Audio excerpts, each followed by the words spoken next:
Grizzlies fans know it's the team that gives you the edge. Big River Steel does too. And much like the Grizzlies have recruited legendary talent, we want you to be part of our team. Are you ready to be part of something legendary? Then visit www.bigriversteel.com. That's www.bigriversteel.com.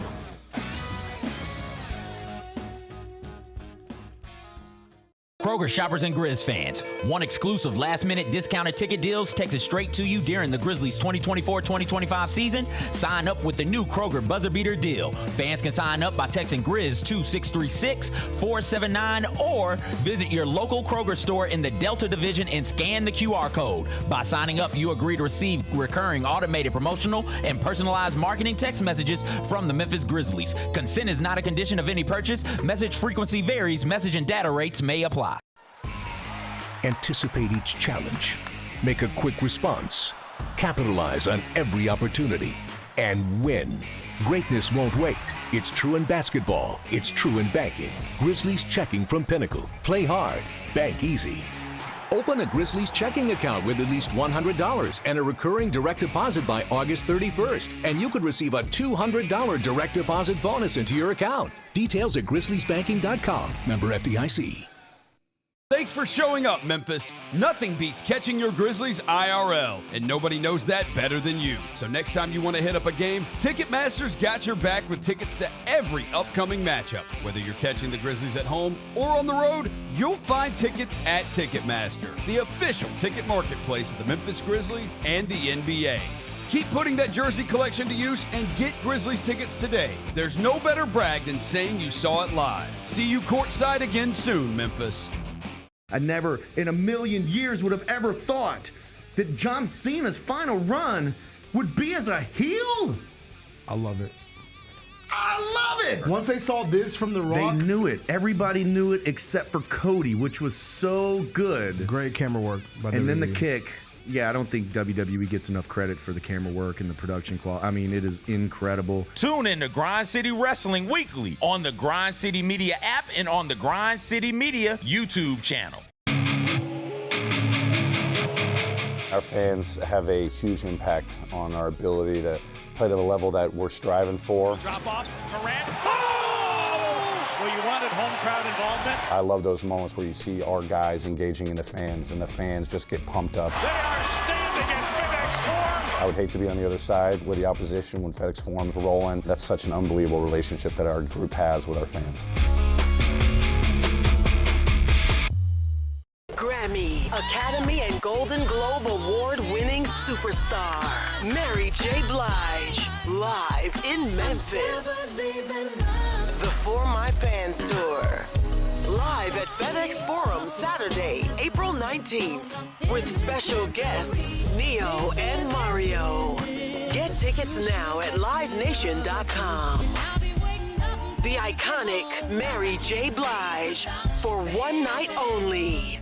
Sonic Radio. Welcome back to Sonic RNDIO. That spells radio with me, the CIO. This just in, the new Sonic $1.99 menu lets you build a crave-worthy meal for just $1.99 an item. Whether that's a creamy shake, crispy tots, or a quarter-pound double cheeseburger. This just out. Ostriches. They're mean, not very cute, and in my opinion, way too big for a bird. Don't miss the Sonic Fun 99 menu. 5 items, always $1.99. Live free, eat Sonic. Tax not included. See menu for details.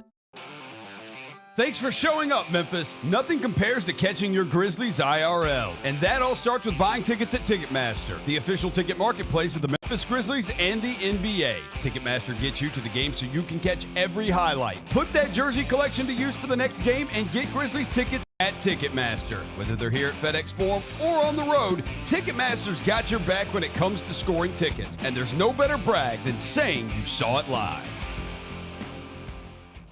We had big classic news from the Southern Heritage Classic last week when it was announced Arkansas Pine Bluff and Alcorn State will be the 2 classic participants. Being a part of the classic is a big deal. It's the 3rd year for UAPB and the 1st year for Alcorn. So I'm just glad we were able to get it done. Get all of your HBCU sports and culture news by tuning in to HBCU Huddle with CJ Hurt and Mike Wallace. New episodes drop every Thursday on grindcitymedia.com, YouTube, and Spotify.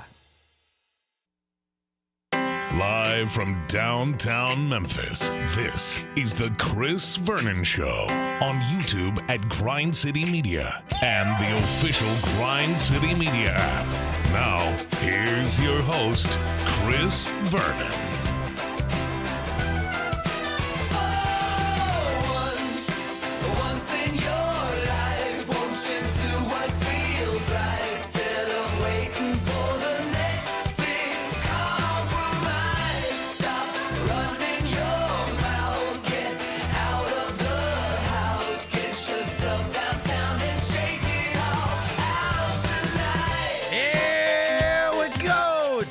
On GrindCityMedia.com. It's Chris Vernon and show. Welcome. It's a Tuesday, March 18th, 2025 edition of the show. Today on the show, Tony Allen will be in studio for Tuesdays with Tony.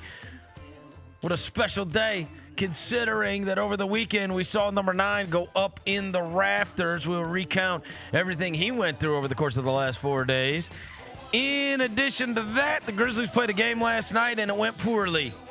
We'll talk about what happened in Sacramento as they have had the damnedest time beating anybody with a pulse.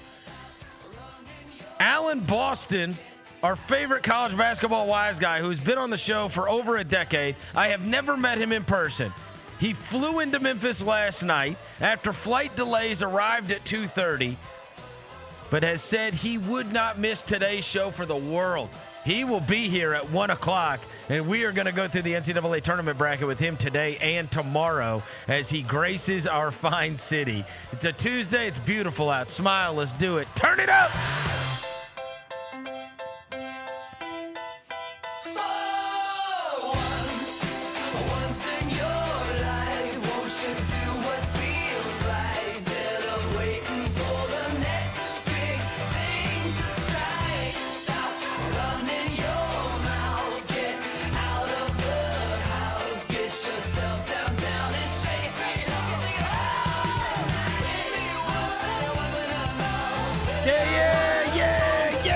Hope everybody's having a good day. All right, ton of stuff to get to on the show today, not the least of which was an amazing weekend at FedEx Forum that saw number 9, Tony Allen's number 9, go up in the rafters. It is a Tuesdays with Tony brought to you by ESCO. Before I get to anything, I welcome John Roser to the show. John Roser, a.k.a. the Cologne Ranger, the Body Spray Bandit, Senior Set, Johnny Backpole, Johnny Bearcat, John Asparagus, Johnny Neck Carb, John Lance. He's John Quadrant, he's Dr. Thunder, he's Yogi Roser. First team. Devin Walker's here, he's the microphone mangler, Senor Quasadilla, Mr. Math, Navajo Joe, he's the reporter, the photographer, he's Sir Hiss, he's Walker 93. I am also first team. And the original first team, Tony Allen, the grind father himself, is here in studio. It is Tuesdays with Tony, brought to you by ESCO. Make sure you are headed over to ESCO when you are headed to the Grizzlies games. Get you some of that shrimp and grits. Get you some of that unbelievable food they've got across the street from FedEx Forum. There he is. Nice sweatshirt. I've got it on too. Tony Allen, the grind father, is here. Bro. I should have waited till the later word. Why didn't y'all tell me, bro? It's only for fresh ones. Bro. Only for fresh ones. Fresh ones. I wore it yesterday. Only for I wore it yesterday. Fresh ones.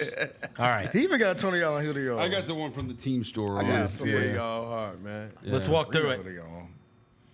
I mean, look, you are. I would not want to take your blood alcohol content right now after the last 4 days.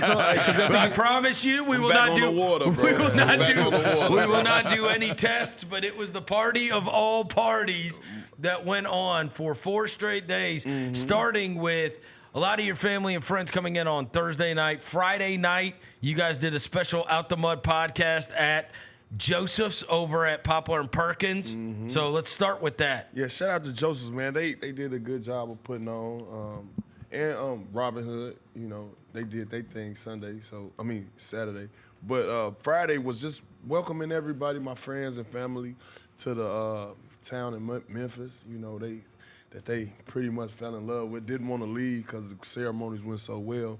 And I got a chance to not only show what I'm a part of as far as the community. I had my boy Joakim Noah, had the One City Cure Violence Foundation down here. Y'all starting it? Y'all starting it? Yeah.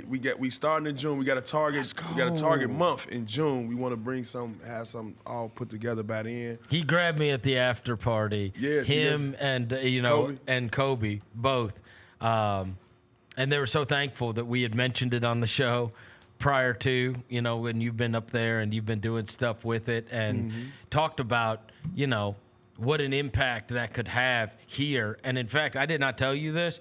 But after we got done talking, I went over and we were at that after party after this all get done. I grabbed the mayor, and I said, "Here's who you need to go talk to." Yeah, Mayor Young. Mayor Young was there. Yeah, because see, one thing about that league is it's based on stopping the violence, right? And what Joakim Noah and Kobe Williams has been doing for the past 6-7 years, I say, man, bro, Memphis need this. And they've been on board ever since. So big shout out to them. I also had my boy Charles Mabry come in, Prime Global Group. He came in and just talked about, the investment side of things and what I'm a part of now and how we can save $1, getting 90% of the dollar in the ecosystem that we run. And a lot of people in the stands was like, yo, tell us more. I told everybody, relax. We're going to have a webinar soon. You can sign up. Webinar is crazy, bro. Not the webinar. Not a webinar. We take PayPal, Zelle. Oh, my God.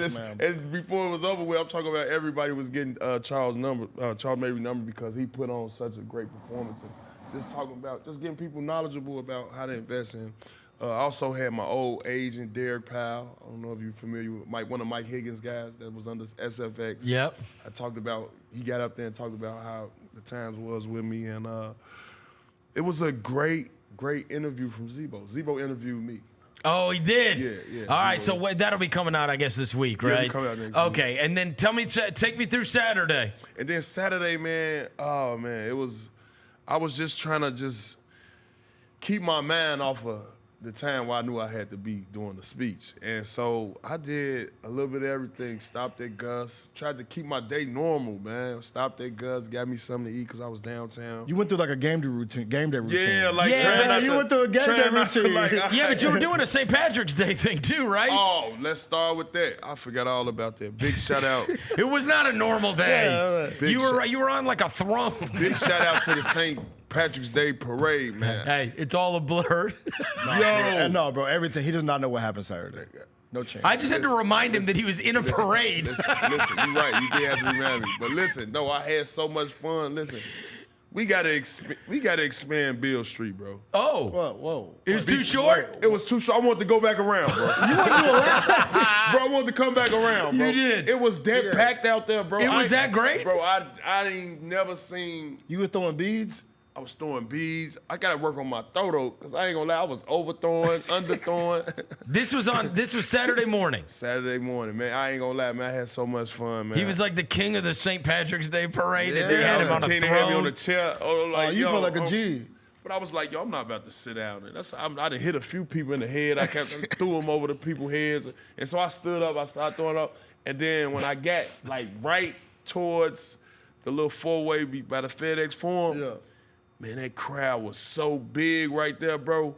I'm talking about so many fans like, let's go, TA, first team. I'm talking about they charged me up. I said, yo, this shit is real. It's real. And that moment right there hit me, bro. Right after that, boom, then I went to Gus. You guys got to admit, what is funnier than him starting this whole story by saying, I just wanted to have a normal day on Saturday. And then we just described his Saturday began with literally the most abnormal thing that could possibly happen, which is him on a throne riding down Beale Street with fans going crazy. No, for sure. It was turned Real up, normal day. Real normal day. That's the way everybody starts their day. I came in front. I don't know how I forgot about that, bro. All right, so then where'd you go? Then you went to Gus's. Then I went to Gus, got me something to eat. And then all my friends that was with me was like, yo, what's to this Gus? What's to this Gus? They talking about this the best chicken in Memphis and da. Bro, we get to get the Gus, bro. And they start talking about, man, Harold's is better than this. Harold's is better than this. And this one I knew mind you, I used to always be like, I used to tell people that when I come here, Harold's is better than Gus, right? Yeah. But I've been eating Gus so long now, I stood up for Gus. For Gus, yeah. Shout Where's out Gus. Harold's? It's a chicken spot in Chicago. Yeah. Famous chicken spot. They known for their sauce they put on there, and then good chicken. You were fighting for Gus's though. And I was in an argument with my Chicagoans about my Memphians. There you go. That's Yeah. a real. There you go, T.A. I stood up for my Memphians. Yeah. So that right there, I knew I was going in the right direction, going and leading into the big day. But for the most part, man, I got all my tickets in. Everybody came. How many? I want to say 165 tickets. 165. And it's just Chicago alone. Okay, so I will tell you this. Sheesh. I went to Suite 104. I went to Suite 106. I had to catch up with Sip. He was in the Sun Suite on the second level. And then they told me Rose and all the Chicago guys, Rose rented his own suite. You guys had at least four suites packed out to the brim. For sure. Shout out to Derrick Rose. Saw him Sunday at Target. Did you really? Yeah. Walked Big into shout out Target to with his D-Roll. family as I was leaving. Yeah. Are you serious? You said Which what up? one? Poplar Ridgeway. Yeah, Poplar Ridgeway. You said what up, D Rose? Is that what you said? I was like, was he had a hood over his head? I did like a take. I was like, that was Derrick Rose. Derrick Rose. My girlfriend goes, that's Hey, absolutely D-Roll, you Derrick ain't low out Rose. here, Yeah. boy. That's crazy. All right, so then you end up back. I will say, they made me laugh so hard when they were like, they had asked me, about your suit and the fact that you had gotten it from Brandon. I liked the suit, by the way. Yeah, I love the suit. But they told me that they told you to make sure you left it downtown because they did not want you to forget the suit. Yeah. They made you leave the suit at the arena. That's the smartest thing ever, bro. Yo, Smartest thing ever. Yo, so I love it. So no, not at the arena. They put it in my hotel before they did? Yeah, so because they know I had to do everything and I had to go out and get my shoes and do all that other stuff. So when I got back to the room, I'm calling Desi like, "Where's my suit? Where's my suit?" She was like, "It's in the closet." And so I was able to You locate got it. Okay. So you were okay. I was panicking a little bit, but Yep. I found out where it was at. And then They were all worried that he wasn't going to have the right suit. Yeah, man. And I actually, in that process, as I was putting my suit on, I'm like, I don't know, I just started getting a little nervous. I'm like, yo, it's about to happen. It's about to happen. And mind you, the Friday night was a little wild. I'm like, yo, do I take a nap? Right. Do I get, oh no, I'm gonna just, you know what? I'm gonna just thug it out. All right, let's go. Put on a suit, come downstairs, and guess who at the bar? Paul Pierce. Of course. Where is this? It's at the Hyatt, right around the corner. And Paul Pierce at the hotel, I bring the camera crew like, what's up, man? He tell him, hey, man, you look good, man, this, that, the other, man. I like it, Yeah. man. You cleaned up pretty well. I'm feeling this, bro. I'll be there. I couldn't miss this for nothing. Because he had an appearance that morning in Chicago. So he flew to Chicago the night before, got up in the morning, found the flight, coming to Chicago to Memphis. Yeah. Oh, that's awesome. That's dope. That's love cool. right there, boy. And That's just while we on that, bro, I came in front like, if he wouldn't have made it, I'd have been devastated. Really? I can't front. If he wouldn't have made it, I'd have been devastated. See, because Ticket was supposed to come. Yeah. And Ticket told me in advance, like, bro, don't even trip. I can't make it. I got to do some things with my daughter, her volleyball tournament. She want me to be there in attendance. I'm torn in between two. But what I'm going to do is I'm going to have a vacation set for you. I'm going to pay for it on me. Oh, so once he said that, I said, all right. Say that. You don't worry about this, bro. In fact, don't come. So bruh gonna do his due diligence back, showing love. Paying for the vacay as he And leaves. so when Paul But said, Paul had a different relationship with you. most definitely, because I was with You were him there. 7 years. I mean 6 years. So it was like, all right, when Paul got there, that was my vet. You know what I'm saying? He pretty much taught me how to survive in this league. He pretty much sharpened me, to be able to be the defender that I am. And just being around him so much, on and off the court, like it was just like, damn, if he wouldn't have made it, I ain't gonna lie, I'd have really been hurt. You know what I'm saying? You know what's crazy? And it already poked me in the side with Mike not being there. But Paul, I ain't gonna lie, he made everything smooth over, and then the tribute from Mike, that was big. But no, leading up to that, seeing him, boom, got me a little comfortable, getting into the suite, walking in, doing my interview Well, actually, no, that didn't happen. Zebo. Hey, Zebo, stop with all that surprise and stuff with the Grizzlies, too, the jacket? The jacket. Bro, they come in with the jacket, bro. That was cool, though. Bro, it was. I can't front. It was cool. But I'm saying, I was ready to just do an interview and, do all the politically correct stuff and just, and then here comes Zebo with the surprise. I'm like, yo, my armpit started sweating so fast. I'm like, yo, Zebo, what are you doing? That jacket was a one-on-one. But the jacket was tough. I ain't gonna lie. Shout out to Robin Hood. Jeff Hamilton and Robin Hood. And Robin Hood, they put together a nice collab, man. Gave me a 1 of 1. I mean, it's 1 of 1. That means nobody else has it. Yes, yes. We know what that means. All right, and then I gotta that imagine. jacket hard, boy. I gotta That's a imagine hard-ass jacket. the edge is taking a little bit off during it because I was with you during the game. And I mean, you're just glad-handed, shaking hands, kissing babies, making sure everybody's happy. You know, I mean, you were so busy. Exactly. During that entire time that you didn't really have time to just sit there and mull and get nervous. No, I didn't. And you're right about that. And what made it I mean, everybody was there. And you're bouncing from suite to suite to suite. That's what I was just about to say. Going from suite to suite to suite, seeing my aunties, seeing my cousins, my brother, my sisters. Then going over there to the other suite, seeing the guys, they bringing up old stories. We reminiscing. They asking me about this, asking me about that. Practice, bringing up all type of stuff. And so that kind of made it cool. But one thing I can say is just everybody that came, man, I really just appreciated them. I really, man, people had a lot of. That was so hard, bro. The first time they put you on Jumbotron with the Go Harder playing, I was like, it's finna be up, boy. Look at my auntie. That's my auntie Yvette. Look at my auntie Yvette. She the first. She put me in. My auntie Yvette behind me. You see it right there by my mama. She the first one put me in organized basketball. My auntie Yvette. Shout out, man. That shit dope. I was so excited. So dope, I had not seen your mom in a long, long time and talked to her. And then I told them yesterday, the one time, because you see a lot of those guys. I've seen a lot of them over the years. And it was cool to see, Vince Carter and Quincy and Mark and all those guys, right? But, I mean, I've run into them here and there over the years. The one time where I was like, oh, man. And it's weird because I've had this experience twice this season. Once when I was sitting at my seat and I hear, Chris, and I look up in the suite behind us, and it's Mackenzie Randolph, Zach's daughter. Yeah. And she sat behind me as a little girl for every game when he was here.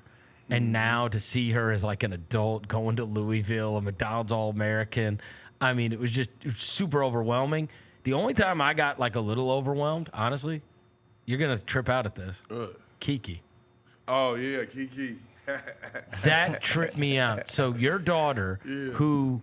We never really talked about this on the air, but when you moved to Memphis and you and Desi moved here, you had sole custody of your daughter. Sole custody. Which was, I've never even heard of that with a professional athlete, honestly. Like, very rarely does the father end up with sole custody of a daughter, and you were on her all the time by going to school and getting good grades the same way. And she's been gone, and she's a woman now. Yeah. And she's got kids. Yep, and to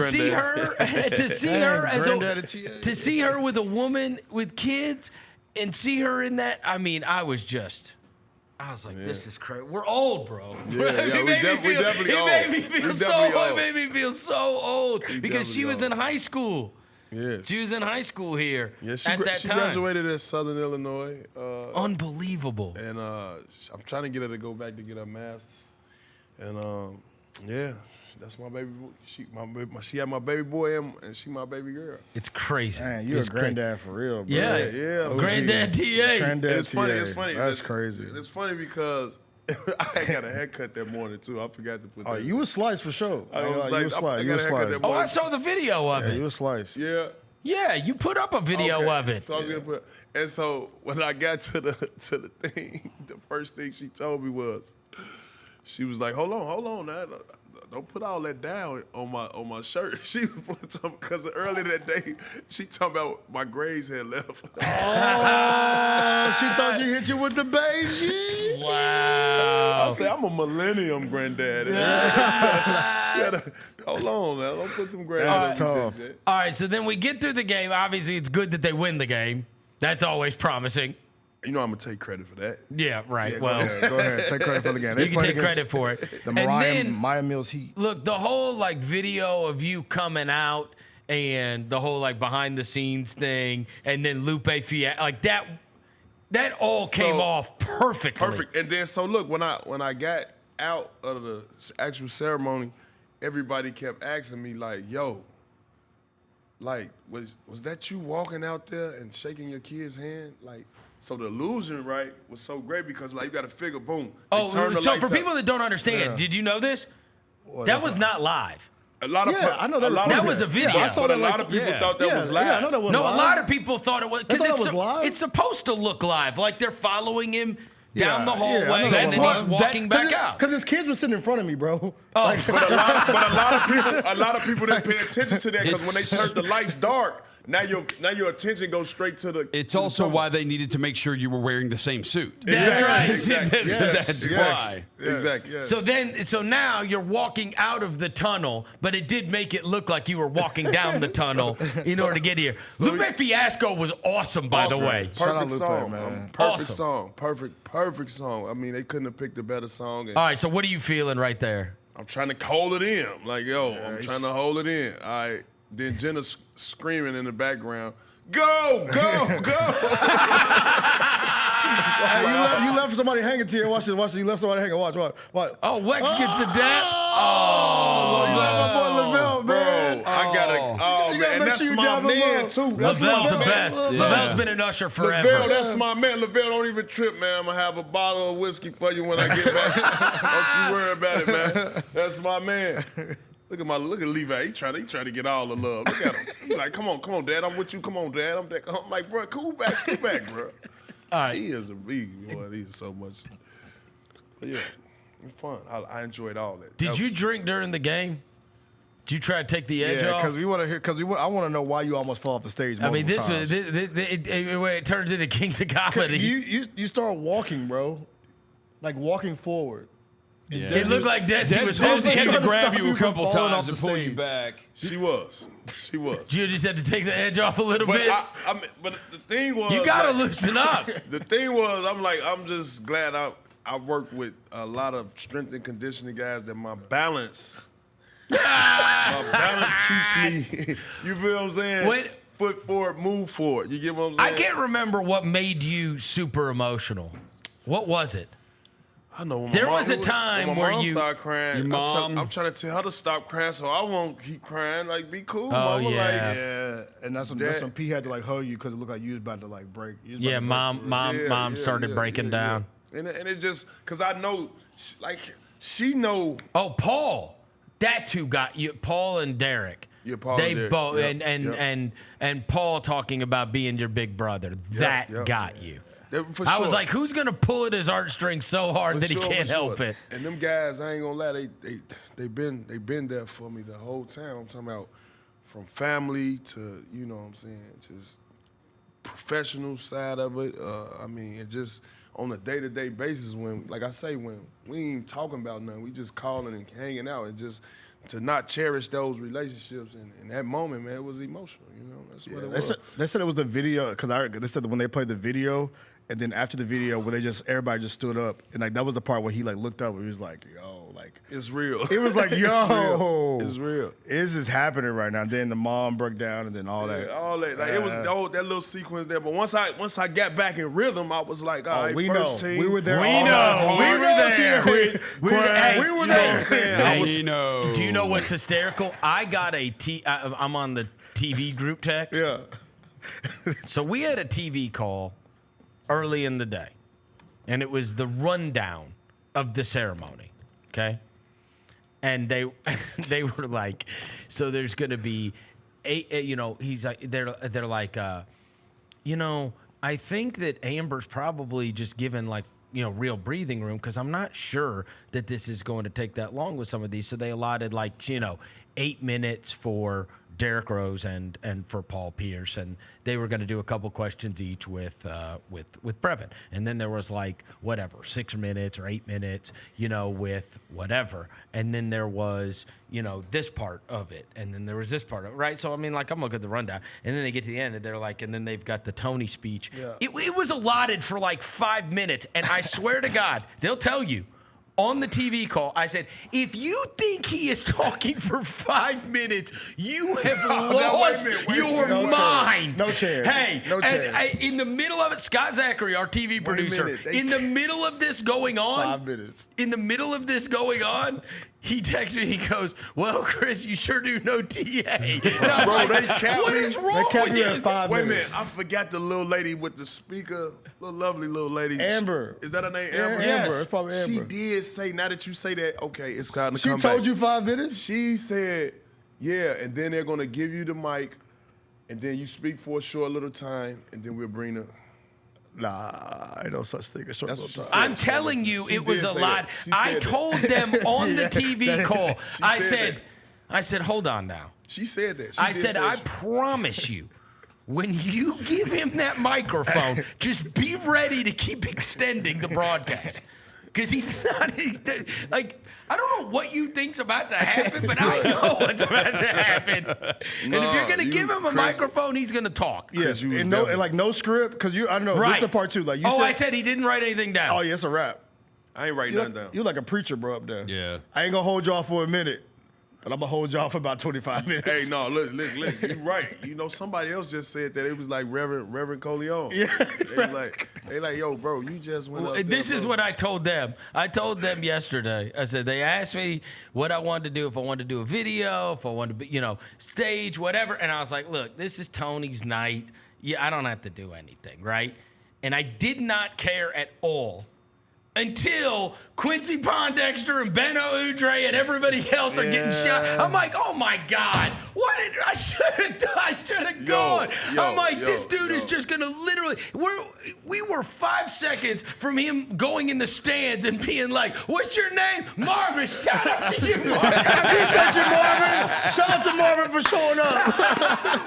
Hey, somebody said, it was like, yo, when Tony was like, yeah, shout out my kids. They were like, wait, what? They're like, what's going on right now? Shout out to my kids. You're like, what's happening? Oh my God, dude. It was so funny. It was nice for all those guys to show up, though. No, I can't front. You definitely needed a shout out, bro, because you definitely was the movement of this grit and grind for touching it to the city, introducing it to the city, making it blow up way more than what It's my fault. It's and not you your always fault. been a part of the fam, but oh man, I was in my zone. I was definitely in my zone. When you come to Memphis, we might smack the shit out of you. That's gonna live forever. Yes.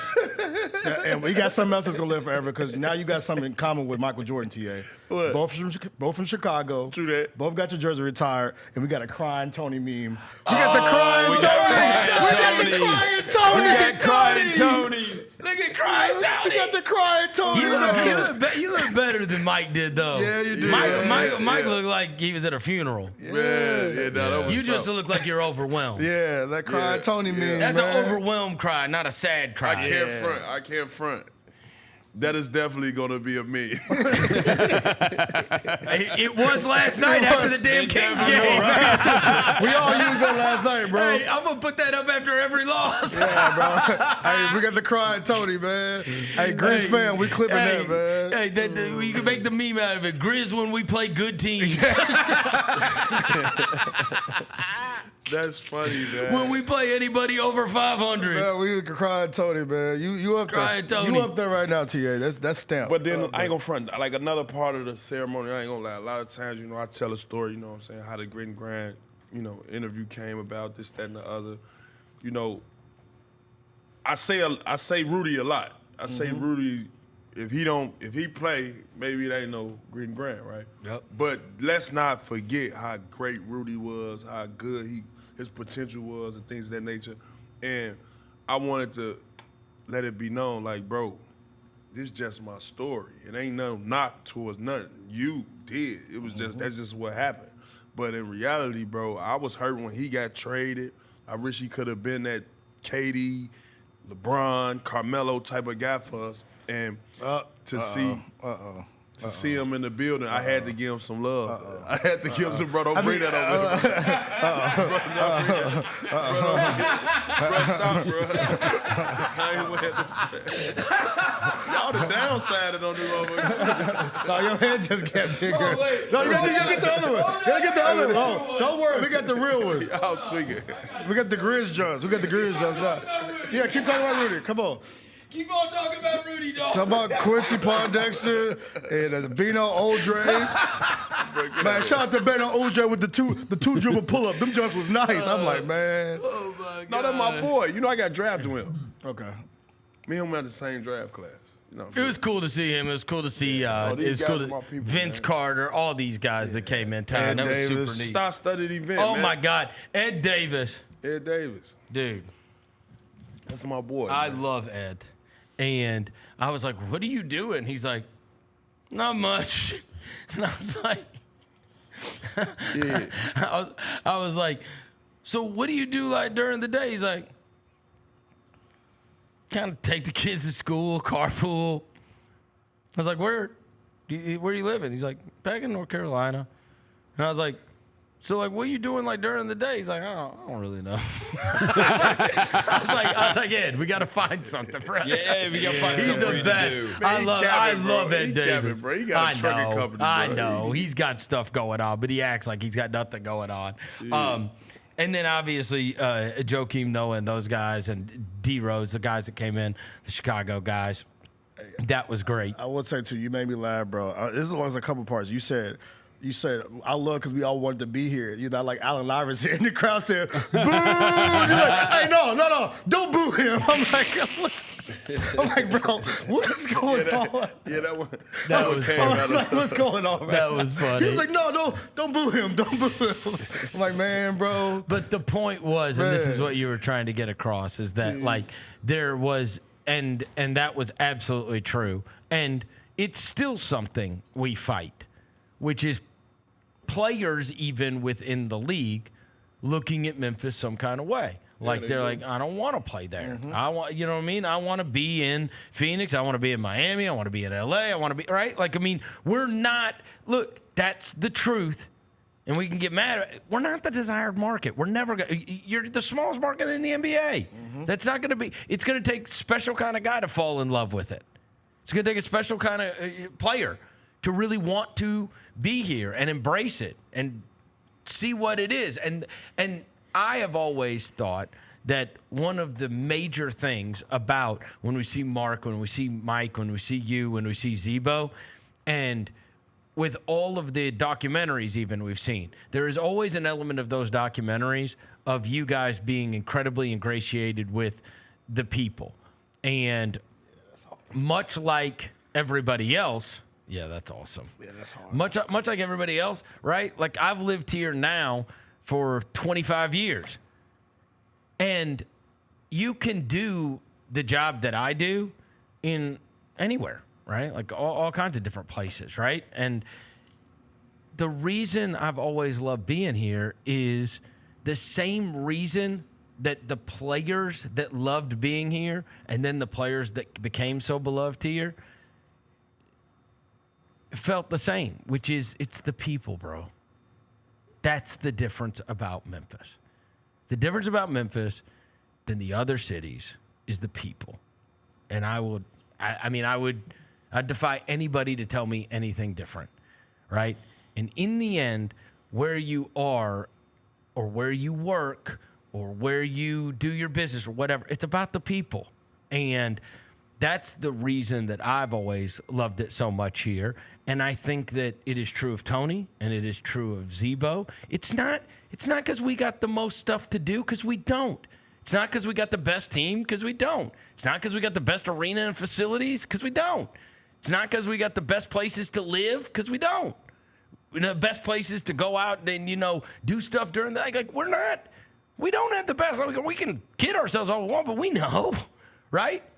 But what we do have is the best people, right? And there was always an element in those documentaries about those guys and being ingratiated with the people of Memphis And that's why I think that's what makes anybody on the outside that has a hard time understanding. And I also think it's a lesson for the current players and any future player, right? The more you get involved and the more you feel like you are a part of the community, this place will love you. So, and I thought that's why that was an amazing example of that. When people see 9 in the rafters, a role player's number in the rafters, that should tell you everything you need to know about how much more you can be loved here than you can somewhere else. Yeah, somebody who scored 9 points a game, but who's somebody who left. When it's over for KD in Phoenix, it's going to feel completely empty. Yeah.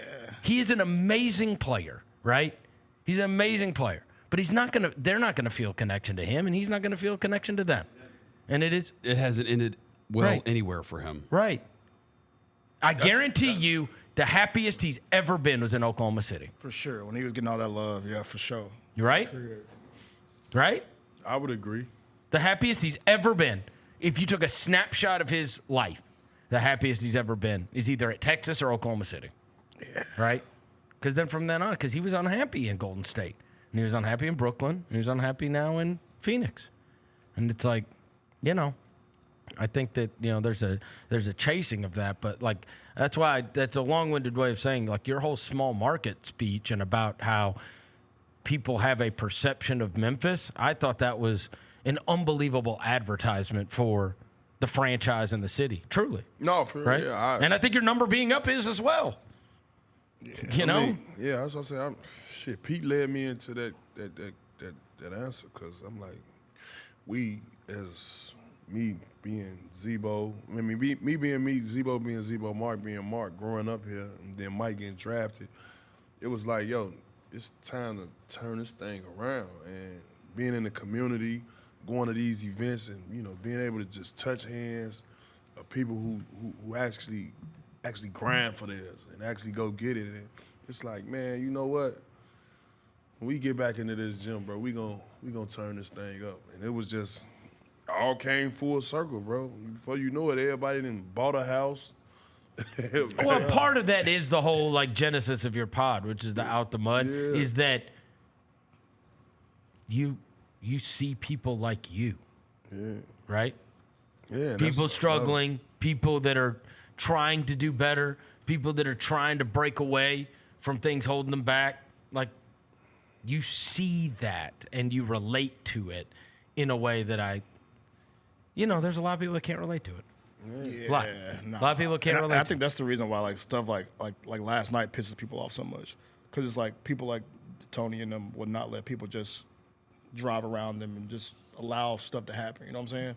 Right. Like everybody had bad games. There's a pride, but like at some point, bro, like somebody not gonna just drive around me for the 10th time and just get a layup, bro. Like what are we doing? Somebody's gonna be like, yo, no, we ain't doing this. I will say, our defense has been sus for a while. I will especially say, on the ball. Watching your documentary, watching all these videos, watching all the highlights and whatever, I do not think that has been good for the fan base to look back and see all that and then watch what we watch. I don't. I think it is bad. I think, honestly, I have found myself infinitely more irritated watching it since all your stuff. I think me too. Me too. It's I bro. I think it's hitting me too, because it's like, bro, we watch these dudes clamp up, let's go. And it's just like, okay, you can shoot a layup. Okay, you can shoot a three. Yeah. Okay, you can shoot a dunk. I see what you're saying. It's like, bro, it's a pride thing. What are we doing? Stop somebody. Right. Stop somebody. Beat somebody good. Or that. And look, they're not even good, and they lost Sabonis. We got beat by double digits. Sabonis at the beginning of the second half. They also lost him in the first quarter to stitches. And it just didn't even matter. Shooting butt naked tray balls, TA. Jake LaRavia busting our ass. And talking crazy in the process. Go ahead, too. Roser. Go ahead. It's your time to shine. Jake LaRavia got off yesterday? Oh, my God. Yeah, he got off, bro.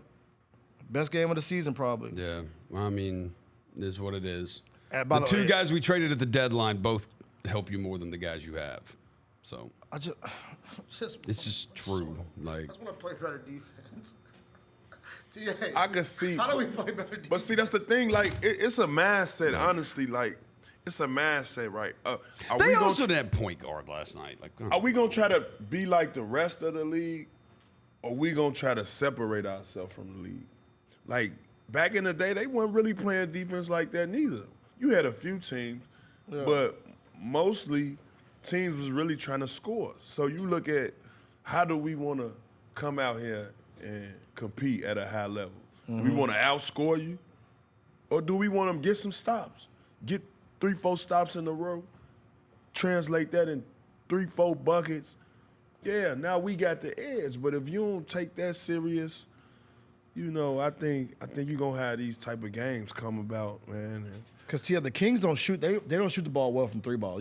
Like you talk about DeMar DeRozan, who you played against. Never Zach was a 3-point shooter. Who can score, but like Malik Monk's a shooter. But like DeMar DeRozan hit 3 threes, bro. I feel like they hit 23s as a team, bro. They're all wide open. They're all wide open. The Kings hit 23s. They shot 48% from three.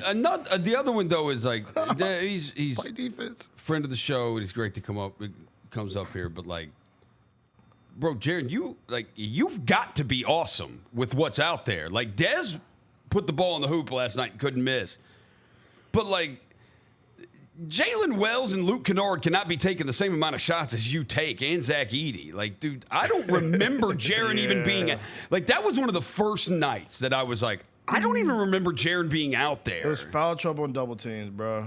And it's like you gotta and those guys, the talent around those guys is not great enough. Like they both have to be awesome. The greats know how to fight through those doubles. Jaron's fouls were ridiculous. The fouls is what kills. It was bad fouls, bro. I could see him getting You have through to those have him double on the floor. You have to be out there. there. The Jake LaRavia John almost tossed my laptop. When Jake ripped him and then he did the sweep leg, I was like, yep, I'm about to turn this game off. Jake LaRavia, 12 points. He was hooping, bro. Yeah. And looking at the bench every time he scored, I'm like, bro, if you don't get your Roser. He's better than Vincent Gigi right now. Okay. Gigi's okay, with the all I'm saying is right on. now. I'm not saying 2 years from now. I'm not saying 3 years. I'm telling you got to win a game tonight. If you have to win a game tonight, LaRavia is better than Vincent. Well, he's certainly better than Gigi playing for the Hustle. Right. I mean, listen, I don't know if that's saying a lot because he ain't really been playing that well in Sacramento. But yeah, you can use that for this conversation. I can use it for this conversation. Like if you really look at his numbers, his numbers are all down. But yeah, you can use it. Okay, the Vince thing. The Vince thing is bad. Let's have a dialogue. This has been the most disappointing happening of the entire season. I'm not kidding. This was going to make it okay to move off of Marcus Smart. It is not. It's looking bad. Oh. It's looking bad, though. I ain't gonna lie. He doesn't even move right. I expected him to be He doesn't. As much time as he missed, I expected him to be full force right now. I ain't gonna lie. That's what I expected. When Vince came back, I expected him to be back in the lineup with his play. You know what I'm saying? We got rid of Marcus Smart. Jalen Wells has been playing. He's one of the best rookies out right now. But it is a golden opportunity for Vince to come back and get his minutes. He could have been the starter. And that's what I'm saying. And he could have. Now you don't even know if he's playable. I mean, you watched last night. Bro. He looks unplayable. He like he actively hurts you. It's so bad. He only took 3 shots though. Yeah, but look at if you watch him defensively, it's like, bro, like it was 2 times. He got blown by Trey Lyles a couple times. Then one time somebody got on a fast break, made one move, and he just stood there, and I was like, "What are you doing?" And they went up for a layup. I was like, "All right, bro." I mean, and this is the guy that's a stopper, bro. This is the guy that we put on Tatum, we put on Luka, we put on everybody last year. And it was like, okay, we've got a 3-and-D guy that could be, and it's like, I don't think he 100% right now, which ain't no excuse. He's not moving right. Ain't no excuse. He really he's not. Ain't no excuse. But I'm just saying, he gotta come back at night, bro. He gotta come back. He gotta ramp it up right now. This is the time to ramp it up. We need him more than ever. And I ain't gonna front. Getting cooked by Trey Lyles is tough, buddy. And who was the assignment for Zach LaVine? We started playing a zone because we were getting cooked so bad on ball defense. Yeah, but and then we had Wells who's supposed to be like we need a perimeter defensive guy. We had Wells on like Monk and he was killing. So why did Lamar Stevens only play 2 minutes? He had a stretch here where he turned the ball over 35 times. Yeah. I mean, they put him in and he couldn't hold on to the ball. In a 30-second span, he turned that mug over. I mean, who are we? Respectfully. All right, honestly, who are we putting on the best perimeter player for the other team? We have no option. Strap in, baby. Here's the other thing with your bench last night. So we California too. Oh man. Do we have 4 guys play on our bench? We have not won a 15? game. Hey, we have not won a game in California. That's what I'm trying to tell you. We haven't beat a team with a winning record since February 2nd. Who's your daddy mentality right I mean, now. what you want to do is be playing your best basketball. We are playing our worst basketball. Yeah. Oh, boy. Well, look at our bench. We played, so 4 guys on our bench played over 15 minutes last night. Cam Spencer, John Conchar, Brandon Clark, and Vince Williams. Dude, a month ago, 3 of those dudes weren't even playing for us. Right, because they were hurt, right? Or they just weren't in the rotation. Right? They just weren't in the rotation, yeah. Like Conchar and Cam, they weren't. Well, and the only one that was in the starting lineup that wouldn't be is Kennard. Yeah. Right? Because Ja would have started. Ja would have started, yeah. And they would have had Kennard coming off the bench. Yeah. And we don't have Santi or Pippen right now. Stop. Right. We didn't have might get Pippen Santi back last night. tomorrow. What happened to Scottie Pippen Jr.? He was hurt. What was the injury last night? It just came out of nowhere, too. Yeah, he wasn't even listed the day before. No. He was his wrist, was right? Wrist, okay. left wrist. And then we don't know on the job front. Like, are they just putting him in bubble wrap to try to get him to the playoffs? Is that what we're doing? Because he had 42 points, and then they said his shoulder was hurt, and now they say his hamstring's hurt. Now, I don't play random hamstring. Now, if it's hamstring, you better believe it's hamstring. That's going to take you about 2-3 weeks. Oh. If it's strained. Yeah, but they didn't say it was strained after when he played. Well, I put some clarity on yeah. Come on. No, I know. It's always sore. unclear. Yeah. It says sore. Because I need him. It doesn't say strained. It says sore. Even if it feels sore, it could linger into the strain. That's what I'm saying. So if you come back too early. But that's not what they listed him out in the game on Saturday night. Your hamstring just don't start straining. I mean, don't start hurting or soreness. Or, like, bro, come on, bro. I know. That motherfucker tweaked. He tweaked that You don't thing. want that to turn into or he didn't, and you're just coming up with new ways to be able to sit him out. Oh, that's the new thing? Yeah, but you got to provide. But don't you have to provide that stuff to the NBA? What are you going to say? You're not sore? You I can't don't know. check They find whoever He said- $100,000. Find the Jazz $100,000. Which further lets me know LeBron James ain't hurt. Oh, Yeah. we know Right. LeBron He ain't said hurt. the AAU game, bro. They said his groin hurt. The Jazz No, got this fined, is bro. the mode of operation. They and got look, fined, bro. if you watch last night, it was like the most toxic case of what's wrong with the NBA. Because I had to watch all these games in order to do the mismatch this morning. So I watched the Pacers and the T-Wolves. Halliburton's not playing. Siakam's not playing. Who is the other one? Not Matherin. Who was the other one? There was one other that was out for them. Then you get to Denver versus the Warriors. Jamal and what's the name sat out? Yoke. And Christian Braun and Julian Strawther. It's like, then you've got these teams that are just actively tanking, like Philly, like Miami, who's thrown away, the Spurs. The folks said the Pelicans got beat. Surgery. Pelicans got beat by 45. Yeah. I mean, it's like you've got this terrible combination of teams that are just trying to get their stars to the playoffs healthy, and teams that are actively not trying to win games. Yeah, Not exactly fun home stretch basketball. But And we fall in that mix too. But I'm Because saying, you turn in the game, it's like no John Morant. It's like, what? He had 42. Like, we were just on a roll. He was just back to being John Morant. He was cooking. Friday night. I watched it in person. It was the only good thing for us in that It's Cavs the only game. good thing. And it was like, oh, we got the old job back. He's finally cracking. And now he's missed 3 games in a row. Or what it'll be? Two games in a row with 2 different injuries. 44 on who? Cleveland. One of the best defensive teams in the league, and he was cooking them. 42. Yeah. It was basically playing a boxing one on him. He said, nah, bro, I'm about to score. They still killed us. So Yeah. I wonder why I ain't see that game. Because you were at Joseph. I was at Yeah, Joseph. you were Joseph. Yeah, you were locked. You had a big weekend. You had a long weekend. Yeah, we'll excuse you for not watching this. Yeah. That's happening. Man, I normally watch. I'm sure everything has been a whirlwind, Tony, right? you didn't miss much with the Cavs game. Who's the wildest person you've heard from in the last 72 hours? Like somebody popped up on your phone, you were like, damn, like they tapped in? I would have to check. But seeing my cousin David at the at the ceremony in the family suite. Yeah. I'm like, damn, my cousin David came. Why cousin David? I hadn't heard from him in a while, and me and him, that's my cousin.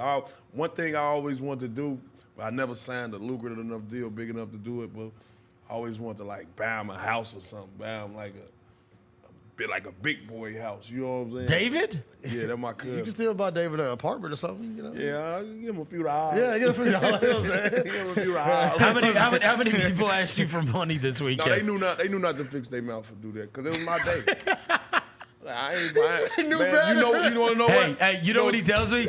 Every time, Listen. every time he goes back home, he has to carry like a pocket full of hundreds because people will come up to him and be like, "Hey, man, hey, you know how good I've been to you, right? Help me out, man." And he just ends up having to give out money. T.A. said, bro, ain't no better to ask me no damn Listen, bro, bread this week. I left my wallet, my whole wallet at the crib, bro. Like I left it at the Don't crib. ask me for I don't have nothing. I'm just not finna spend nothing. Hey, bro, I got Cash App though, bro. Cash your ass.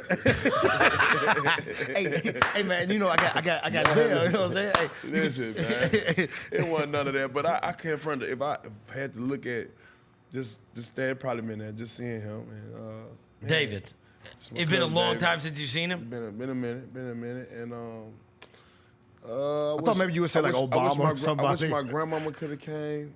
My dad's mom, wish she could have came. I don't know. It was just a lot of people who didn't come. You know, they show love. I'm pretty sure through text, but So tell me what Sunday morning was like. Sunday morning. Have you watched it back? Yeah, I watched it a few times. The ceremony. Yeah, I watched it a few times. What did you think when you watched it? I saw me almost fall. That was funny, but just. And why I got this time right here, bro. I ain't gonna lie. I was surprised that we actually sold out and people stayed after the game, bro. You know, cause I ain't gonna lie. You know, after I got in that little trouble, man, I thought Grizz Nation turned their back on me. I was feeling a little weird. I wasn't coming to no games. I was just to see the whole Grizz Nation, man. That thing looked sold. Man, it was sold out. They say only one suite wasn't sold, and just to see those people say, man, I ain't gonna lie, it was kind of flattering, man. That was the one thing that stood out, man. That's the first thing you said to me. I'm sure you cannot remember anything. It's the first thing you said to me on Saturday night in that party when I walked in. You go, they stayed. Yeah, man. I'm like, damn. He's like, they didn't leave. He thought they were gonna head to the exits as soon as the game was over. Yeah, one thing in this city, bro, they recognize real, bro. Yeah. They recognize real. They don't turn their back on real, bro. Like I really appreciate that. Even throughout your 35-minute speech, they was locked in. They like it's real. It's real love. They don't. Yeah. It ain't no wavering shit, bro. I was sitting right there and I would start crying. I'm like, man, this is real shit, bro. Like this is a real one, man. Like this dude, it's a real, bro. Like a heart and soul for real. Yeah, and then, so like many I say, memories. Grizz Nation was so big, man.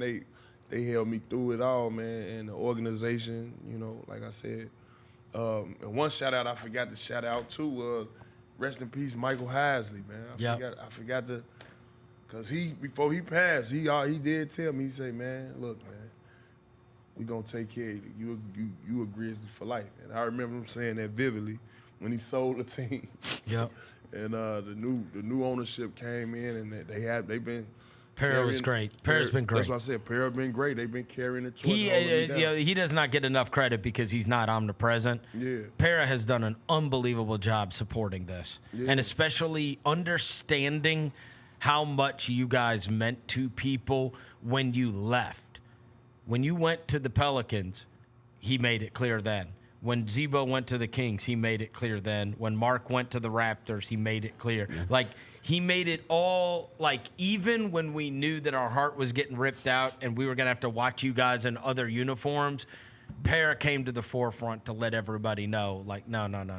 These guys are Grizzlies. And that's a fact. And these guys are Grizzlies. That's a and fact. They may have a stop-off here at the end of their careers. But they're Grizzlies. Yeah. And that's why I had to make it clear, like, man, big shout out to Robert Para and the Grizzlies organization for always holding me down, having my back. I said that in the speech. So. They did an unbelievable job at putting together the retirement night. Yeah, it was amazing. It was definitely one-on-one for sure. It was like the whole scene. It was a party. Yeah, man. It was great. Shout out Pugs, man, and goddamn it, y'all, they all the surprises. Man, the surprises, bro. They did the surprise kings, man. Oh man, but they showed love, man. They made me feel special, man. I ain't gonna lie, it made me feel. The whole thing made me feel special, and I'm so thankful, bro. Straight up, that was big. That was huge. Also, before we get you out of here, we gotta show it to people. Oh, we gotta show it to people. Oh yeah, this what they introduced me from the Tennessee Senate. Yeah. Yes, it Yeah, did. you stamped, Thierry. Oh yeah. Yeah, hold that. Sure. Hold that. And it says, a resolution to honor Tony Allen on the occasion of his jersey being retired with the Memphis Grizzlies. Whereas Tony will have his number 9 by the Grizzlies retired and raised in the rafters in a special post-game ceremony during the game, blah, blah, blah, blah, blah, blah, blah, blah.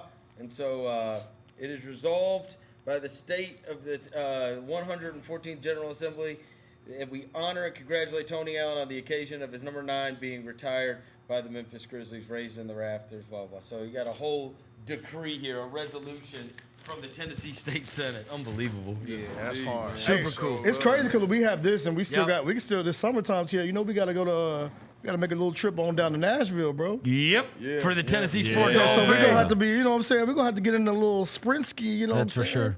Yeah, and then yesterday, again, like you were saying, that morning yesterday, I had to go get the key. They gave me a key. Key to the city? Don't try to use it, Tia. It doesn't actually work. So the love has been real, Yeah, man. it's been amazing. Shout out Memphis, Well, man. congratulations, brother. You know we had the time of our life with the whole deal this weekend. I appreciate y'all being a part. We ain't treating you any different, though. No, for real. Well, I'm still on your ass, for sure. Yeah. By the way, Come on. By the way, just get your numbers in the rafters. Listen to this one. Yeah, no free passes. Ain't nothing changed, No bro. free passes. Right, Yeah, listen to this. hey, look, Shady. Let me hold 100. By the way, speaking of one thing, I know we talked about the game. Jake LaRavia's posted on Instagram. Oh, my God. He couldn't wait. He posted all the photos from last night. Oh, my God. Just rubbing it in our faces. But yeah, there you go. Well, We got time Roser's to going to go like it. No All right. comment. I'm not gonna. I miss you, babe. Come on now. Tony, we'll That's let you too get far. out of here. You've had a long That's time. too far. Long time. Tony Allen, the grindfather himself. Alan Boston is going to join us in studio. We're going to go through the NCAA Tournament bracket on the other side. Chris Vernon Show. Grizz Nation gets set for tip-off 1 hour before every Grizzlies home game with the warm-up show. Get the latest news, notes, and analysis live from courtside at FedEx Forum. This team is doing everything that Taylor Jenkins and his coaching staff envisioned it could do. Join me, Lang Whitaker, along with Michael Wallace, Jessica Benson, and other personalities from Grind City Media, Memphis, and around the NBA. 1 hour before every home game, live at Grind City Media on X, YouTube, and the official Grind City Media mobile app. We will get into all things Grizzlies, but first and foremost, a big congratulations to the Memphis Tigers for locking up at least a share of the AAC title. First time since joining the American Athletic Conference that they are regular season conference champs. Tune in to the Jessica Benson Show with CJ Hurt live every weekday at 8 a.m. on YouTube at Grind City Media and the official Grind City Media app. Thanks for showing up, Memphis. Nothing beats catching your Grizzlies IRL, and nobody knows that better than you. So next time you want to hit up a game, Ticketmaster's got your back with tickets to every upcoming matchup. Whether you're catching the Grizzlies at home or on the road, you'll find tickets at Ticketmaster, the official ticket marketplace of the Memphis Grizzlies and the NBA. Keep putting that jersey collection to use and get Grizzlies tickets today. There's no better brag than saying you saw it live. See you courtside again soon, Memphis. When it's all on the line, you turn to the strong, the stable, the unwavering. To those with a history of raising their performance, to meet the moment. It's true in basketball. It's true in banking. Grizzlies Checking from Pinnacle. Play hard, bank easy. Open a Grizzlies checking account with at least $100 and a recurring direct deposit by August 31st, and you could receive a $200 direct deposit bonus into your account. Details at grizzliesbanking.com. Member FDIC.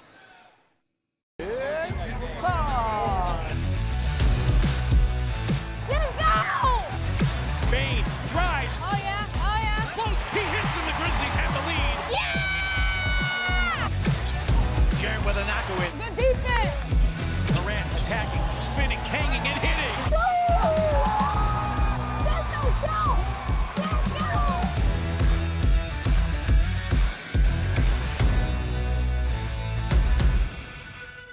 Oladipo traded from San Francisco to the Commanders for a 5th-round pick. There's no other sport where you would get a player of his ilk for a 5th-round pick. Over under total yards for Debo. If they set it at 1,000, you think he hits that over? Total yards? Total yards from scrimmage. Total yards. Yes. Okay.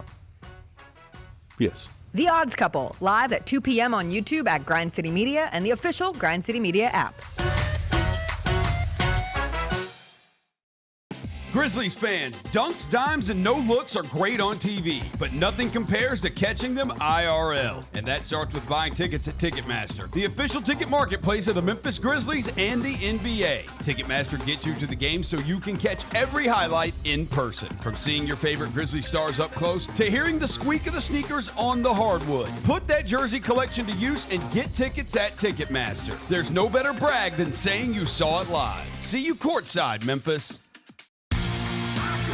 Shinedown. Dance Kid Dance Tour. Live in Memphis. FedEx Forum, Saturday, August 30th. With special guests, Bush and Morgan Wade. Get tickets now at livenation.com. Shinedown, live in concert. For more, visit shinedown.com. Kroger shoppers and Grizz fans, want exclusive last-minute discounted ticket deals texted straight to you during the Grizzlies 2024-2025 season? Sign up with the new Kroger Buzzer Beater deal. Fans can sign up by texting Grizz to 636-479 or visit your local Kroger store in the Delta Division and scan the QR code. By signing up, you agree to receive recurring automated promotional and personalized marketing text messages from the Memphis Grizzlies. Consent is not a condition of any purchase. Message frequency varies. Message and data rates may apply. Let's face it, there's a lot of trash talk in basketball, but the great teams let their performance do the talking. Like Ford F-150 with Pro Power on board, a class-exclusive industry-first feature that turns your truck into a mobile generator and leaves the competition speechless. Ford F-150, official truck of the Grizzlies. Greatness starts here at your Mid-South Ford dealer. Class is full-size pickups under 8,500 pounds, GBWR. Welcome back to the Chris Vernon Show on YouTube at Grind City Media and the official Grind City Media app. Now, back to your host, Chris Vernon. Just be cool. Throwing dead presidents. Look alive. Party is the evidence. It's a vibe. Celebrating excellence. We survive. Two-seater snapping, girl. I'm happy it's just you and I. Throwing dead presidents. Look alive. Party is the evidence. It's a vibe. Celebrating excellence. We survive. Two-seater snapping, girl. I'm happy it's just you and I. Yeah. Just be cool. Just be cool. Just be cool. Just be cool. Time to make believers for you. You don't know till the victors go to spoils. All right, we're back. Chris Vernon Show. And maybe the most excited I've been in a long, long time. I cannot believe I'm sitting next to Alan Boston, our favorite college basketball wise guy. We've told you over the years, you can read about him in the book called The Odds. You can see him in the movie, The Best of It, and he has been coming on our show for over a decade talking about the NCAA Tournament. We have had Alan on since we were at AM 730, Roser. So that is it's been a well long time. Over a decade. Yeah. And he is here in studio. We are meeting him for the first time. Alan Boston. He's here. You made it. You told us this year, you had texted me and you had said, look, we always do the Tuesday and Wednesday prior to the NCAA tournament starting on Thursday. I am coming to Memphis this year, and I will tell you, I did not believe you. But here we are. I've never been one to lie, right? I know, like, I I'm guess not. Pretty honest. Like, that's for better or for worse. And you say what's on my mind. And you said there was like your old partner that you Yeah, the guy I with did basketball with for God, 20-something years. He lives in Memphis now. Are you going to get to see him? Yeah, absolutely. Yeah, it's very cool. So explain to me when you say you did basketball with, just explain to us how that worked, because you are a lifelong college basketball gambler. And I want to explain to people, this is how you've made your living for your life, right? You don't have another job. No, so I didn't get into modeling, right? If you're not good at college basketball gambling, you don't get to pay rent. You don't get to. This is what you've done your whole life. And so when you say you have a partner, how does a partner work? So, oh boy, how long a winded a story do you want? I don't know how long we have. Short. Short? Yeah. Yeah, short ain't my thing. So I arrived in Vegas by hook or by crook and had created my own power ratings for football because I was moving out there on a complete whim. Like, I had no idea. But I had to get out of where I was. And long story short, I had talent for the football. Like, my instinct was very, very good. Probably rooted in going to basketball games at the Palestra and knowing what the point spread was. That's my guess. And you meet people when you're out there, and eventually I partnered up with, I had no money, I'm just a kid out there, and I had two people back me, and I worked with one of them, who we did it for years and years and years. We did rather well. I went from a broke to a millionaire to broke again, but. So they ended up, you needed funding. Right, they offered. They said, had the picks. They said you're too talented not to be doing this for something a little more than the low-key way I was doing it. And then how long were you in Las Vegas at this point, like working with the partner? I had been in Las Vegas for a couple of years, and that's when a friend prior said, let's do something with basketball. He was doing really well at the time, and it wasn't a lot of money he put up, and he told Billy, let's go three-way partners. I just had to do the work. And Billy Walters? No, this is Billy, my partner. Billy, your partner. Yeah, we'll skip the last name. But no, I was already working with Billy Walters for football. Gotcha. And how he found me, I don't know to this day. So how many guys at that point? So it was a three-way partnership. This is the 70s, 80s? This is, no. Geez, I'm not that old, man. How old? It's 80s. It was early 90s. Early 90s. When I started with them. Okay. I got out to Vegas in 89. 89. So this is probably circa 91. Okay, so 91. How many guys are like you out there? How many guys are actually doing it, actually picking winners, actually moving lines? So we used actually picking winners and moving lines. Not many. There's a lot more now. It's because computers and modeling and a lot of poker players get into this now. A lot of hedge fund people are into sports betting. It's a big deal, but they're all modelers. I'm. That's the first thing I noticed. Brought his binder. Look, the first thing I noticed, I said, bro, is that? What is that's that it. binder, bro? That's the work. Let me hold this up. All right, I'm just going to give somebody, this guy is really from the past. Like a real time traveler. It's an anachronism. That's the word. You can zoom in on this if we... put the camera on him, bro. Yeah, put this camera on me. Look. Okay, so that says Air Force at the top. Correct. Okay? So this is Air Force. What is Air Force's record this year? It wasn't good. What do you think? All right. But how is this the only page of Air Force, or is it okay. One page for each team? Okay, one page for each team. Air Force was 4-28. Yeah, but you can bet on them. You can bet on them. Who cares if they're 0-50? There's a line. There's always a market for something, right? I love that. I love that attitude. There's a line on it, and we can bet on it. Well, you can make a market for everything. Yeah. Okay, and so there's not a thing in the world you can't bet on. All right, and so the first number is the. Which one are you referring to? Like, all right, if I'm looking in the on columns? Here. Yeah, on the columns. The first number is what? That's my number. Your number. That's the closing line. This is the closing line. That's the final score. And you have this for every single team handwritten? You can check. Jesus, this is unbelievable. Yeah, I'm not very efficient in the work, but we're creatures of habit. I've evolved. I used to have 2 3-ring binders. I went to 1, so I actually have modernized somewhat. So it's all handwritten. Yeah. I'm 66 years old. I don't know any other way to do it. And this is... I can barely turn a computer on. And this is every single line. Yeah, and hopefully when game. you write it out, it kind of gets immersed in your brain. Okay. Well, anyway, yeah. So they backed me for for a beautiful mind. I'm not kidding. They backed me for 1 year, and we made enough money where I said, "Screw you guys! I'm putting up my own money this year because who wants to be backed?" Yeah. Because then you don't owe anybody anything, right? Yeah, I didn't owe them anyway. We did fine. Yeah. They benefited from it. And backing me, and this isn't sounding braggadocio, but it's not high risk. You're probably going to win. You're probably going to win. Right. So it's Well, you've proven it over the. I mean, you're still living.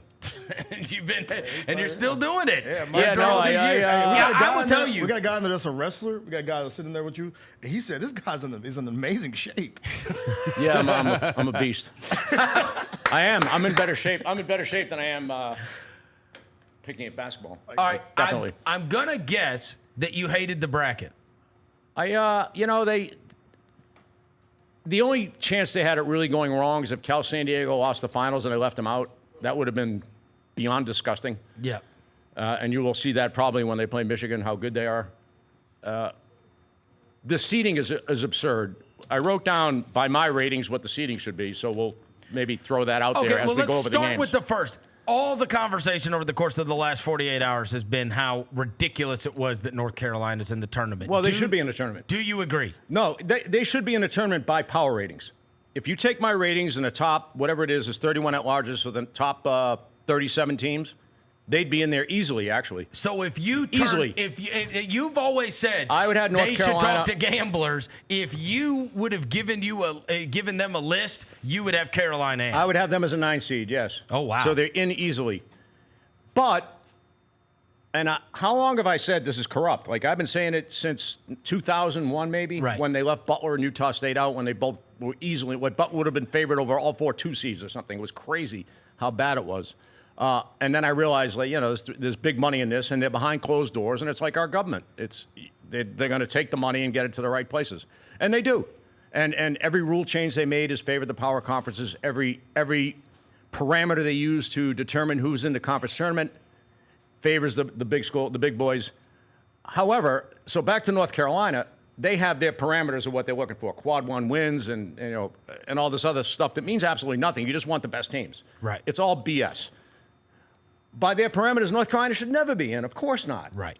But they've done this over and over and over. It's just someone's finally calling them out. I've been calling them out for years, but who am I? I'm just some gambler who maybe. Well, and it's so weird because what we have discussed here at length is it seems as if they chose parameters dependent upon who they were talking about, because Memphis got rewarded by results, and the predictive measures don't like them, right? They have been low. I'd have them as a 9 seed too. They've been low in all of the the Ken Palms and all the gambling rankings. They have been lower, but they have the wins. They have the quad 1 wins, and so they rewarded them based on merit. They said, okay, it's not predictive. It's about your results. What did you do?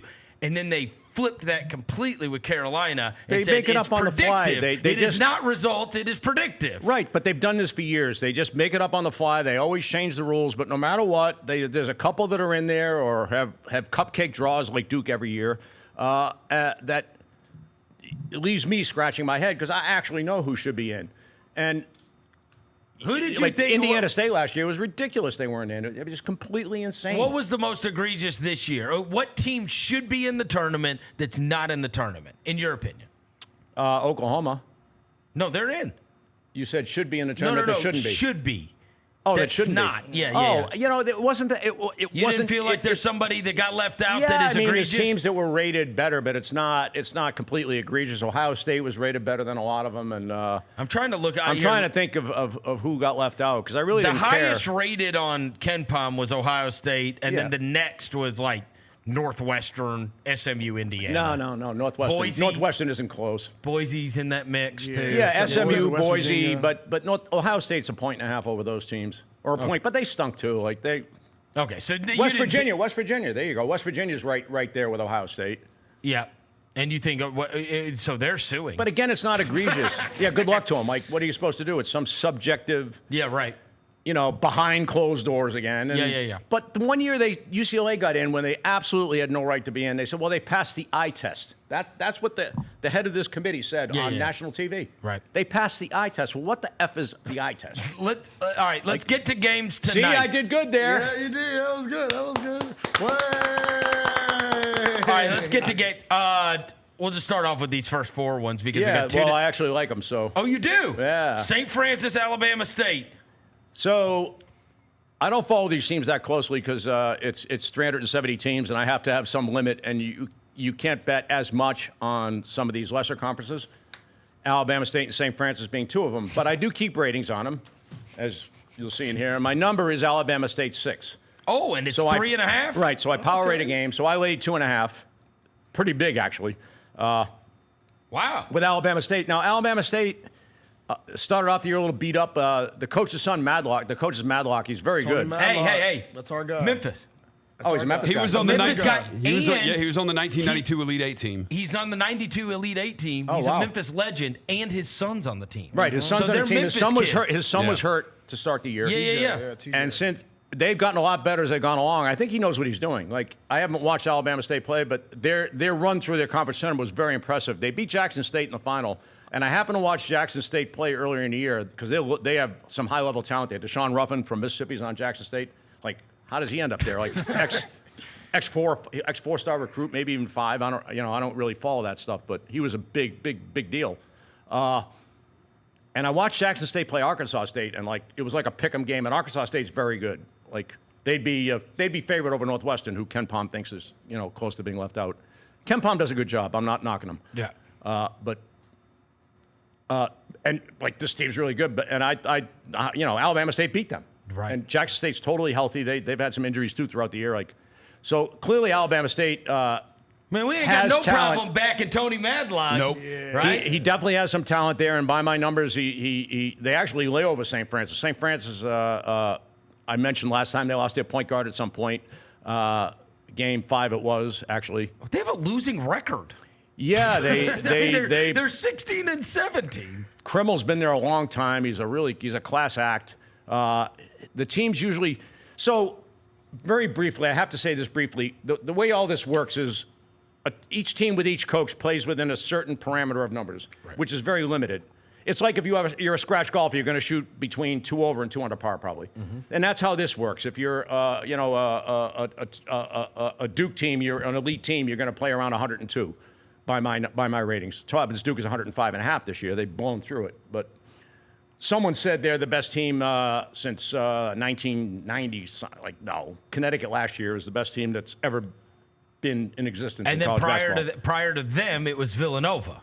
You had that Villanova team. Yeah, I had that right. The two that you have come on our show the year before was really and good said too. are way better than everybody else in terms of power ratings were that Villanova team with Brunson and then this UConn team last year. And you were like, they're going to kill everybody.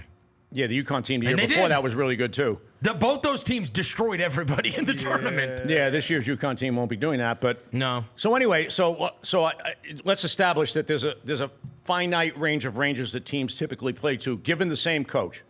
So a coach ex-coach giving Y talent will play to a range of numbers. That's the thesis that you have to remember when we're doing this. Correct. So St. Francis typically plays to around 75 under Rob Krimmel. He's been there 13 years, I think. This year they're playing below that and did have a very good run in the conference tournament and their upset of Central Connecticut. I watched part of it. Their defense was incredible. But that was against an overachieving Central Connecticut team, so I'm not giving them a ton of credit for that. Alabama State, they went to a couple tough venues early in the year and hung in pretty good in some of those pay games, which is unusual because what do they care? They're just getting paid to go get blown out, and it's disgusting. But so I think Alabama State is very the line is low. I don't have a ton of confidence because I don't spend a lot of time perusing these things. But I think 6, and I think the low I could have it is 5.5. But Alabama State beating Jackson State in the final is really impressive to me, and his kid is a high 3-star recruit, I think. So talent-wise, they're probably good, and I think Madlock knows what he's doing. So I think it's a pretty good bet, actually. You like that one? What about Carolina and San Diego State? Yeah, this one I like too. So San Diego State's getting their big guy back. Guan, I forget his name, Maguth Guan or something, some weird name, but he's massively important. You need rim protection. We've talked about that the last couple times. It is Magoon Guath. Magoon Guath, yeah, he's a freak. He's really good. Magoon? Well, Magoon is a great They got name. destroyed on the boards against Boise and North Carolina. We'll start with North Carolina. They've been very good against beating teams they should, and have been just. They were very fortunate to beat UCLA. That was a miracle win. UCLA just gave the game away. And that's their only quad one win. Right. Yeah. But I actually ran to FanDuel. I ran to Mohegan Sun because they had a lineup North Carolina plus 350 to make the tournament. I'm like, what are they kidding me? They're like 100-1 favorite to make the tournament. It's North Carolina. They're in. That's how it works. North Carolina has a big following. They'll bring fans there. They'll sell jerseys. They'll sell tickets. That's all they give a shit about. They're in. It's like they may not like Kentucky, the committee, because they didn't like Calipari, but they're in no matter what. Like, right. So let's establish that when you have big money behind closed doors, that's all that matters is the money. It's just the way the world works, and it's sad. And it's sad because you're dealing with college kids. At least they don't call them student athletes anymore. What a crock of shit. Student athletes. UCLA and USC are in the Big Ten. Cal and Stanford are in the Atlantic Coast Conference. Yeah, they renamed geography. You're on the Pacific Ocean, you're in the Atlantic Coast Conference. Of course. Do you like San Diego State or North Carolina? So anyway, I like how you reeled me back in when I was about to go on some rant that you don't need to hear. But you're right, I was about to go off on... San Diego State, obviously. Guaf. Yeah, he's very good. San Diego State was a little beat up to start the year, but it's San Diego State, man. Like, Dutra's really good. They've had a very good history in this tournament, right? They made the Final Four, I think. Yep. Much championship game, right? Championship game, right? They beat Florida Atlantic along the way. Florida Atlantic gave the game away, but right. And they made runs prior. Like they're a very good defensive team. I'm not a Hubert Davis guy. I don't think he has a clue. So coaching matchup-wise on short prep, San Diego State has a huge edge. My power rating on the game, the all-important rating out of the book, is 1.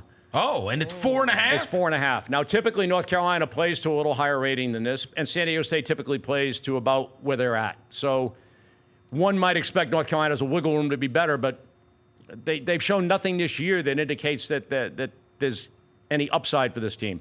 They've been completely overwhelmed by better teams, and they've beaten up on bad teams. You like San Diego State? I think San Diego State is, I think it's a very good bet. Like, one of the better bets of the first round, probably. All right, so you like San Diego State and Alabama I was State. 0-3 last time you asked for picks. The Rutgers game was a disaster. That was like the biggest bet I made like all year. Oh, the Rutgers game was a disaster. They with 20 lost in seconds to go. overtime. That's not your fault. The guy missed 2 foul shots. I know. Ahead 2, and then they gave up a layup. And that was not your fault. Yeah. That's their fault. That's their fault. A very disappointing season for Rutgers. 2 top 5 picks. Yeah, that was weird because he's done much better with less talent. They got 2 top 5 NBA draft picks. Yeah, sometimes it doesn't work that way. There's 5 players on the court. It's all like if you watch Butler in the old days under Stevens, like what did they have? Also, it's not great to have 18-year-olds when you're playing against 24-year-olds, especially when they're making more money than the coach. Right. Mount St. Mary's and American. That's the other first 4 game. I made that 3 so we could skip it. All right, there's nothing there. Texas, I'll try Xavier. to speed this up. Yeah, I made Xavier too, but I think they'll win. Like Rodney Terry is not my. He's not very good. Yeah, it's up to 3.5 now. Yeah, so it's probably the right move. Xavier was very good at the end of the year. All right, Texas desperately got in with some wins they're not very good. Let's try to run through Thursday. We'll see, because we'll obviously do Friday's game tomorrow on the show. You can come in tomorrow, right? You're still in town. You can come in early, too. You don't have to rush me through this. I mean, this is an elite event here. No, trust me. You're going to do the whole show. You're going to do the whole show with us tomorrow. All right, I'm here. All right. What you going to eat? I want to know what you're going to eat while you're here. What kind of food you like? Before we get to the next pick. What kind of food do I like? Yeah. Anything. No, I'm actually very picky. What? I don't eat seafood. I'm lactose intolerant. Sort of. I can't have aged dairy, so yogurt, cheese, I can't have it. Okay. I literally will die in an Italian restaurant. If I smell cheese, I'll get sick. It's really horrifying. But it's good because dairy is like the most unhealthy thing you can eat. Yeah. Another government crock of shit that cow's milk is good for you. No. Well, it's close to mother's milk. Yeah, well, so is poison. Like, they just promulgate all this nonsense that just to make money. We will not delve into the COVID vaccine, will we? We're not a political show, Boston. What the hell are you doing here? You're here to talk about college basketball, not getting one of your anti-libertarian government rants. We're not going to Italian restaurants. All right. Anyway, I do love barbecue. Okay, there we go. That's what I wanted to I know. do love barbecue. What about fried chicken? I love fried chicken. I don't eat it normally because I'm forever trying to stay lean. I understand. All right. Which is one of my only successes in life, so I might as well go with it. All right, let's get to the game. What are we doing here? Creighton, Louisville. Interesting game. This Louisville, is a great game. Yeah, that's I'd have. Let me see. I got Louisville as a 3 seed. I don't know what they're seeded, but that's They're 8. 8. So that's what's accurate. Yeah, this is a kind of a strange one. And Creighton I'd have as an 8. So okay. I would say There the you go. game is in Lexington too. Louisville's playing in Lexington. Okay. And Rain Smith's back for Louisville, so they've been a little beaten up lately.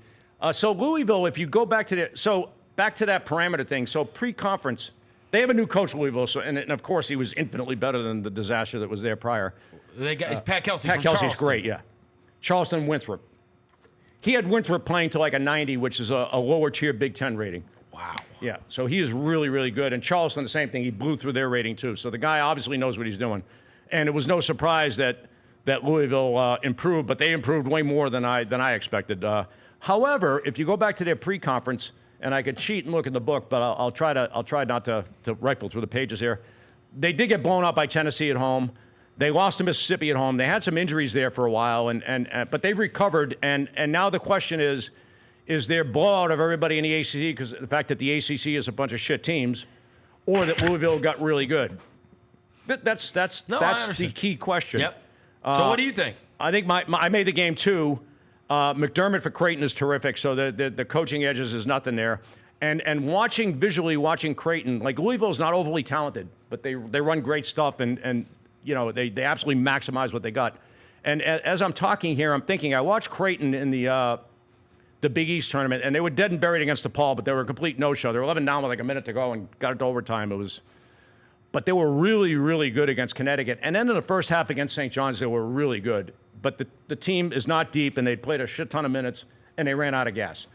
And St. John's got them. But I was very impressed with Creighton. They had gotten better. They lost their guard early in the year. My mind's gone, so I don't remember his name. Pop Isaacs, that's who it was. I kind of lean Creighton. You know, as I'm talking here, I think Louisville might have gotten a little overrated by beating up on a bunch of crap.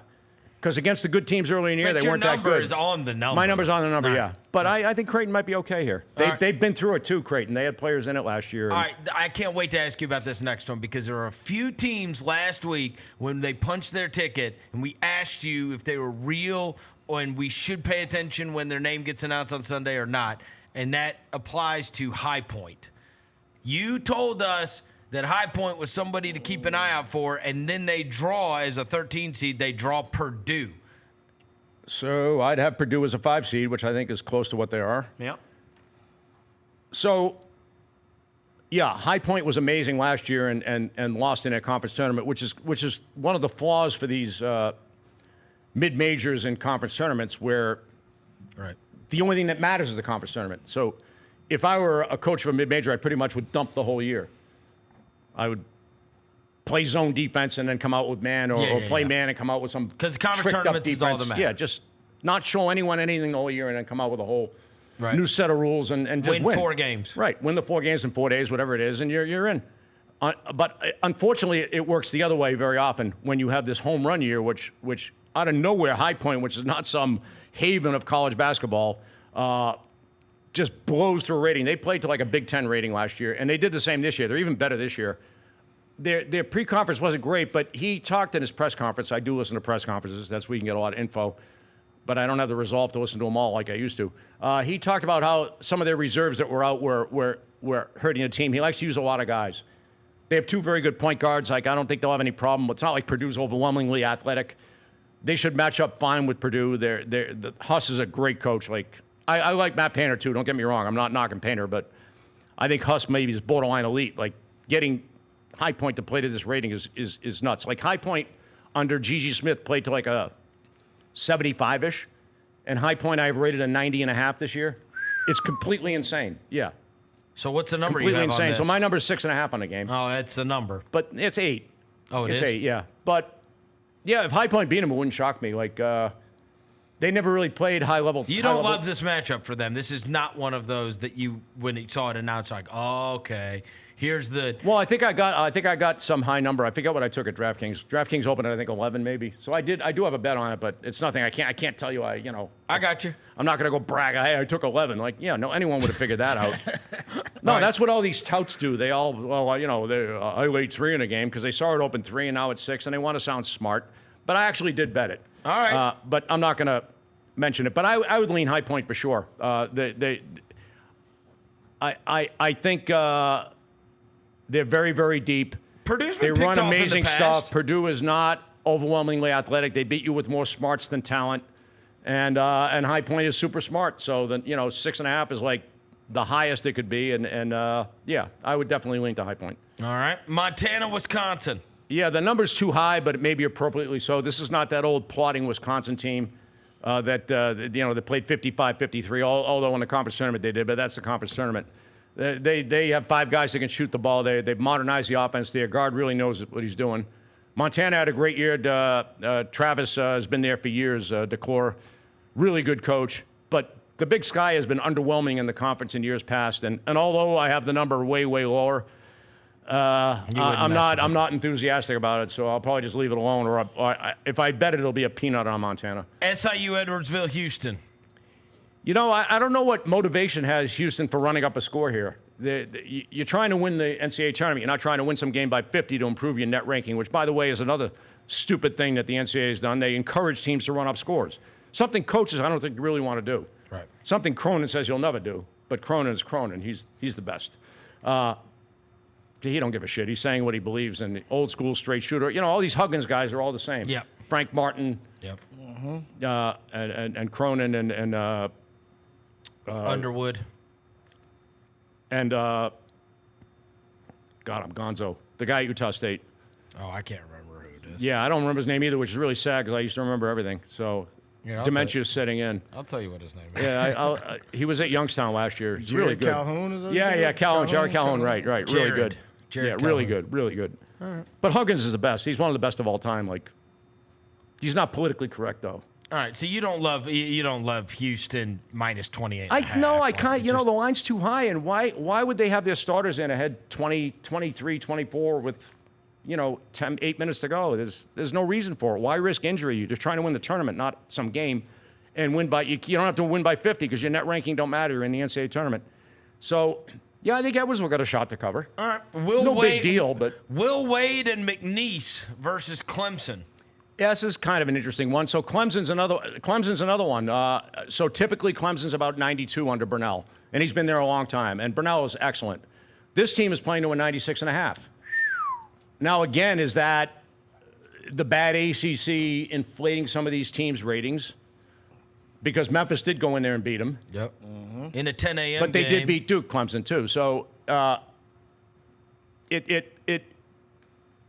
they're playing way above their rating, which means, if anything, I would kind of expect them to fall back a little bit, to play to what they typically play to. However, this team is a little older, and Burnell is excellent, and they really haven't done anything wrong. It's hard to knock them, and honestly, my number has been kind of against Clemson a lot. So, do you think McNeese is any good? They have high-level talent. I don't think Will Wade's any kind of genius. And so there's 2 ways to kind of look at this. Last year with a similar team, they got run out of the gym by Gonzaga. But Gonzaga is better than Clemson. So does that help them this year? I think so, yes. And I think this line is slightly high. My number is, 5.5? Yeah, that's what it is, 5.5. So I'm going to bet McNeese. And you are? Yeah.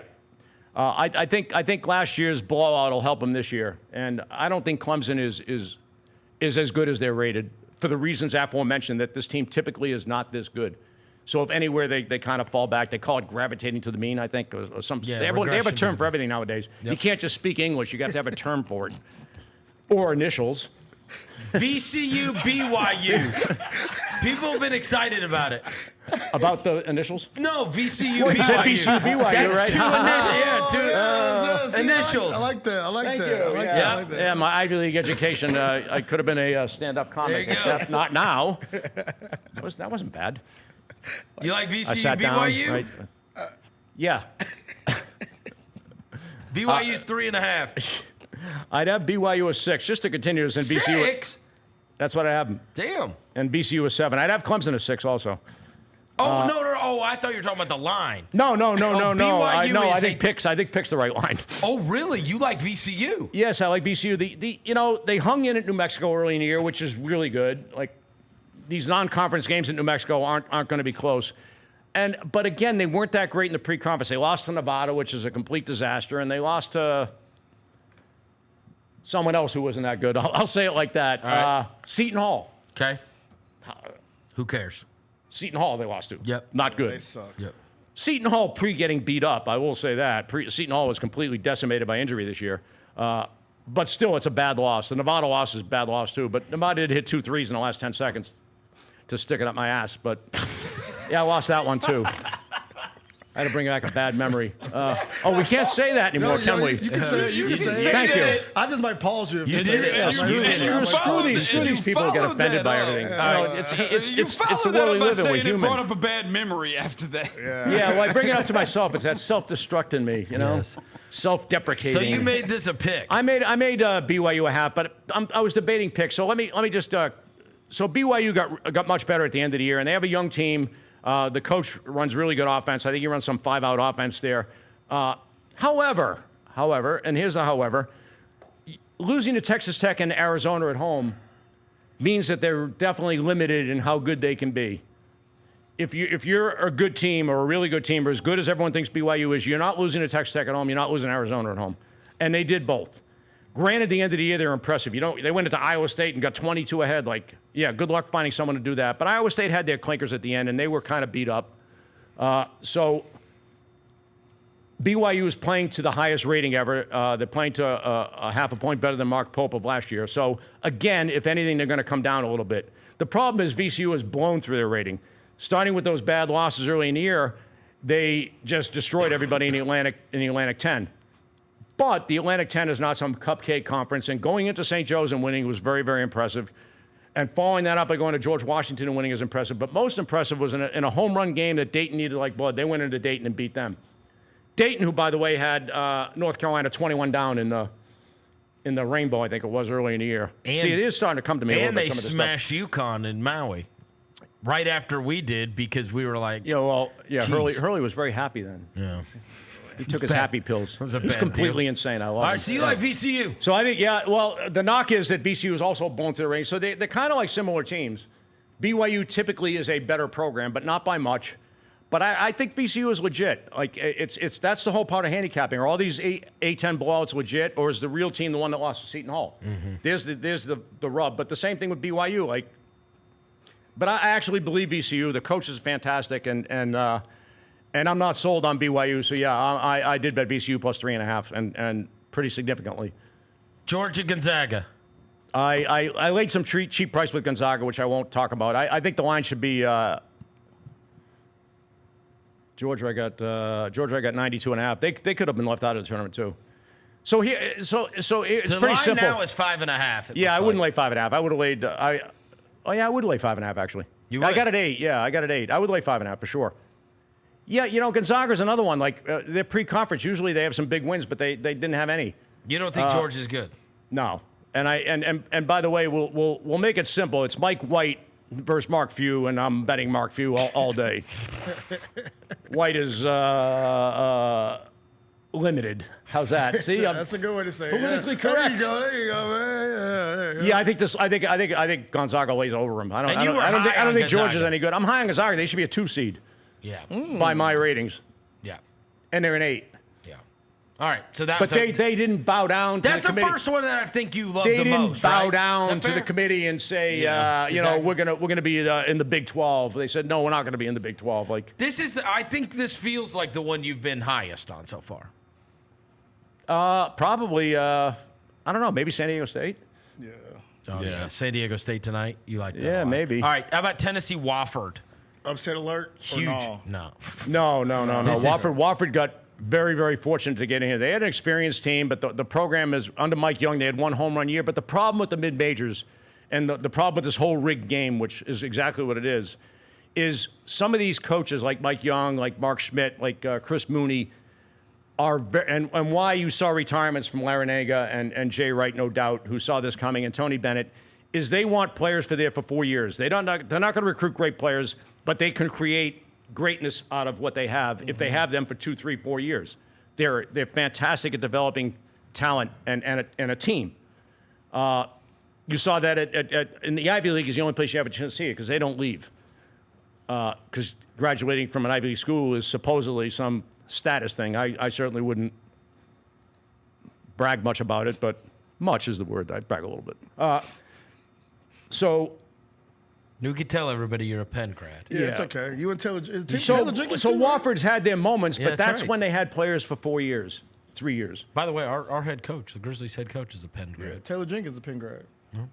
And at the top, good. Yeah.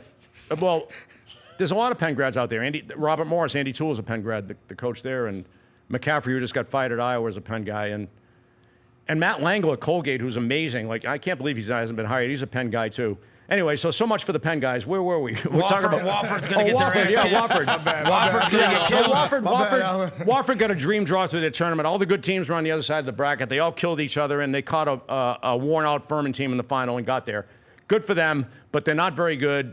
The problem is I don't think Tennessee has any motivation.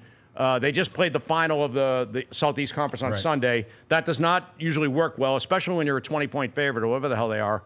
I think maybe Wofford in the first half, where Tennessee might come out a little flat, having played a game that's far more important. This is an important game, but you're a human being, and you're playing one of the best teams in the country, Florida, with a chance to win. So let down. And now you're a 19-point favorite over Wofford, who, like whoop-de-doo. Ha, ha, ha. Yeah, they just played in a packed arena for the SEC Yeah, championship. so I think and now it's before the talent overwhelms them, which Tennessee's talent will eventually, I maybe Wofford in the first half is a way to go. All I don't know. right, this one is the Allen Boston Bowl.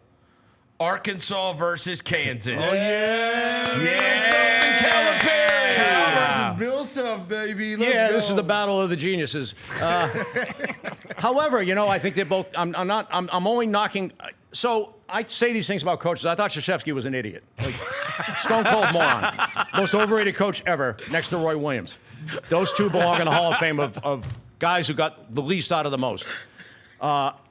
But I bet my money on it, bro. Like I'm not being provocative. Yeah, I'm speaking what I believe is the truth. it is provocative. And no one's ever countered me when I said, "Well, tell me what Duke does that's so wonderful." Like, and where they take bad shot after bad shot after bad shot. They just out-athlete teams, and they did get every call in every tournament game. They really have. Like, it's really, and Duke this year with the Great White Hope there, forget it. Like, But he can do it. He can do whatever he wants. He's hurt, And though. you look at him the wrong way, he's playing. You look at him the wrong way, it's a foul. Now, I do like the kid. The kid wanted to stay in Maine, where he would have been coached by Mark Wood. I think I mentioned that, who's had an amazing year. It would have been really cool, but, there's too much money involved now and too much pressure on a young kid. He wanted to stay in Maine. He stayed in Maine for high school until they said, no, you're not staying here anymore. You're going to some big shot prep school so you can get your name on the map. And the game is the kid's Kansas, kinda pure. Arkansas. I can't help it. I'm an ADD nut job, I'm not, and they didn't have ADD when I was young. Self and John Calipari. I don't know How the hell we did we got end up into on Cooper Flag in Maine. We haven't talked about Duke yet. Oh yeah, all right, we'll get to Duke. We'll get to Duke. Duke's really good. Kansas, Arkansas. So I have my number on this is only like 4.5 or 4, which is what the number is. But my gut says Kansas is going to kill this team. And my gut is never wrong. Hey. We talked about how instinct's the highest. Instinct is your highest level of thinking. You can't think any higher level than your instinct. You walk. Walking is a very complicated motion. Oh, wow. It takes you fall down for 6 months before you learn how to walk. Some kids take a year before they learn. You're playing center field. I've used this metaphor before. The ball's hit. You're not calculating the angle the ball comes off the bat or how hard it's hit. The ball's hit. You go get it. You instinctively go to where it's going. That is really high level thinking. So man. we're I like that. So That's we really are, so my we gut. are instinctively We betting Kansas. and maybe here's why. Okay. Maybe here's why. Number one, Arkansas stunk until Flan got hurt. Okay. And then Calipari, in all his wisdom, was forced to use that kid from FAU, the little guard, the one that played against the Tigers. I forgot his name. Janelle something. Thomas, maybe? I got you. See, I remember this dude's name. Hold on, I got you. I'm sure I got it here. Davis. Janelle Davis, right. Davis, yeah. Who's a great story, by the way. Yeah. He wanted to go to Michigan with Dusty May, and Dusty May said, no, you take that $1 million and help your family out. Mm-hmm. His family's from Gary, Indiana. They had no money. And here's a kid who got the $1 million. I think he bought his family a home. So it's a really cool story. Yep. And his coach told him, you go there. Yep. You don't owe me anything. Go take care of your family. So good for Dusty May, doing the right thing instead of keeping who was clearly a good player. So now Calipari loses his point guard. Now he's got to put this kid in who they paid $1 million for. And voila. They have a point guard that actually is a point guard, not some big shot recruit who wants to put his name on the map. And they got a lot better. And now they lost their leading scorer, and then they got even better. So Calipari, I love Calipari, by the way. He's a class act, but he just can't coach. No, he's not. He's a used car salesman. He donates a lot of money to charity, this is not the city to talk about. Not the city to talk he about. handled, What a great he handled guy that Pacino he thing is. really well when they were going to. He also told us he wasn't leaving. Yeah, but they all say that. They're all full of shit. No, I got you. That's what we feel. Like that clown who coached Ohio State football, who left Florida when the whole team left. Yeah. Oh, I'm too tired to coach. Well, here's $10 million. Yeah, I'm not tired anymore. You know, like, Urban Meyer. oh, Urban Meyer, what a disgusting human being. Oh my God. I agree. I cannot stomach him. He is so full of it. Like, but they're all like that. It's all right. So why do we like Kansas so though? few- Kansas has been all right, disappointing. so back to that. So I think Arkansas and Flan's back for the tournament. Okay, so that hurts So them. it may hurt them, right? We'll get to that with Memphis too. Okay. In the opposite way. Hint. So Arkansas was bludgeoned by all these good teams early in the year. Like they just couldn't stand up to them. They played a lot better at the end, but with Flan back, are they going to revert back to the old days? They still, I don't know. just a week ago, I was at the golf course and we walked in after we got done playing, and South Carolina was destroying Yeah, that them. was a tricky spot. And I That was was a like, late- what is going on? Yeah, that was a tricky spot. They played a bunch of big games, and a tough travel late in the year after South playing Carolina a bunch of big games. stinks, Alan. I know, but it doesn't matter when you don't show up. I got they've you. just beaten a bunch of good teams. Like they just played a bunch of. He pulled out the folder on you. Yeah, bro. well, I don't remember everything. See, I used to remember all this stuff, and now, yeah, they just played at Auburn, who they hung with the whole way, Missouri at home, who they beat, and Texas at home, who they won in overtime. They won a miracle game in overtime. So and they were at A&M before that. So they played 4 monster games in a row, and now they go into some team who's waiting in the wings for them, who had rested and. Yeah, they stink, but the coach is excellent, and they had a chance to salvage their season somewhat. And Arkansas just wasn't ready, and Arkansas is not any good. That's the point. Yeah. Like this team, got killed by Illinois early in the year. It was really not any good. Although Illinois did shoot the lights out, they did beat Michigan, but maybe that's not so good. They lost to Baylor early in the year. That's not a good win, not a good loss. So I don't think this team's very good. Kansas, on the other hand, they've been a disaster lately. Don't get me wrong. However, if we go back to early in the year, did they not beat Duke and Michigan State on neutral courts? Mm-hmm. I believe you'll find the answer is yes. And in games that meant something to them, a la Houston at home, where they just pissed the game away. Good job, Bill. And the Iowa State rematch, they won easily. And the Arizona rematch, they won easily. Not rematch, the game against Arizona at home. So when they've had to show up, they've been very good. They have a ton of talent. They have a real deal team. And where Arkansas couldn't stand up to these better teams, this is what my gut, I think, is telling me. I'm trying to just Yeah. And I think Kansas has a level that they haven't shown lately. Beating Duke on a neutral is that's no joke. That's it. They're the best team in the country, and you beat them. So they certainly have the ability to play to a high level. They're in the NCAA tournament. Who cares what's happened? It's a new lease on life, and I just think they're going to kill. My guts tell me they're going to kill them, and I'm going to bet it appropriately. I don't care what the line is. Actually, I'm just going to bet it. Kansas. All right. So there you go. I like it. The number's out the window, but when I'm at my best, by the way, and I will say this, my gut rules. Okay. But my gut hasn't ruled in a very long time because there's just too many teams, and I'm too old, and I don't have the resolve I once had. But anyway, I'm going with that. Texas A&M, Yale. Well, what the Ivy Leaguer likes. Yeah, I know. It's not that high of a line. 7.5. Yeah, it is kind of high. It is? All right, so again, Yale's in that category. We're going to have a similar theme here.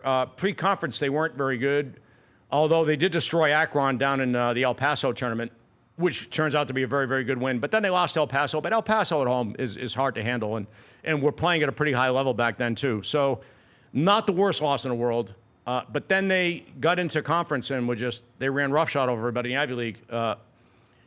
A&M typically plays between, they're about 93.5 to 95 under Buzz Williams. This year they're at 96. They had a lot back. I think they had 4 starters back, maybe 7 players, which is a lot in today's world.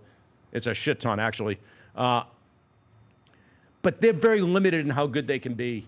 And they're playing at their max level, where Yale, it's just a matter of Yale as good as they showed during the Ivy season, or are they really that team that kind of struggled pre-conference? It's James Jones, one of the better coaches in the country, I will say, with a lot of depth, and they're entirely healthy, I believe, now. And I kind of believe that, and they did win a game last year in the tournament, I'm going to point out, with a lot of these guys. So I think that line is really high. Like, I believe that Yale is that good and Can hang with them. And can hang with them, and I think Seth Davis was blabbering very manically that they're going to win. Like whatever he did on TV there. I couldn't read his lips, but someone mentioned to me he Why? picked. Because you muted it. Yeah, yeah. Anytime they're on there, I mute them. Oh. Especially Jay Schillis. He's the number one where I had to mute. Jay Schillis. What about It was Lenardi? an ACC show. Are you still a big No, it's Fraudnardi. You still a big Lenardi fan? I don't know the guy, so I can't hate him. But he's a clown. He doesn't know what he's talking about. He knows nothing. You know what it is? You know how is there he anybody you don't mute? You know who he got on the map? You know how Fraudnardi got on the map? This is my whole theory. I'm glad you're enjoying this, bro. Yo, you're a one-on-one, man. Thank for you. Sure. You just better have a good barbecue for me. Yeah, I got you. I got you. Awesome. So, because of my thesis that this whole thing is corrupt, ESPN finds this guy who matches up with the committee. So if you find someone who matches up well with the committee, let's promote this guy. Because the committee gets it wrong. Here's a guy who gets it wrong.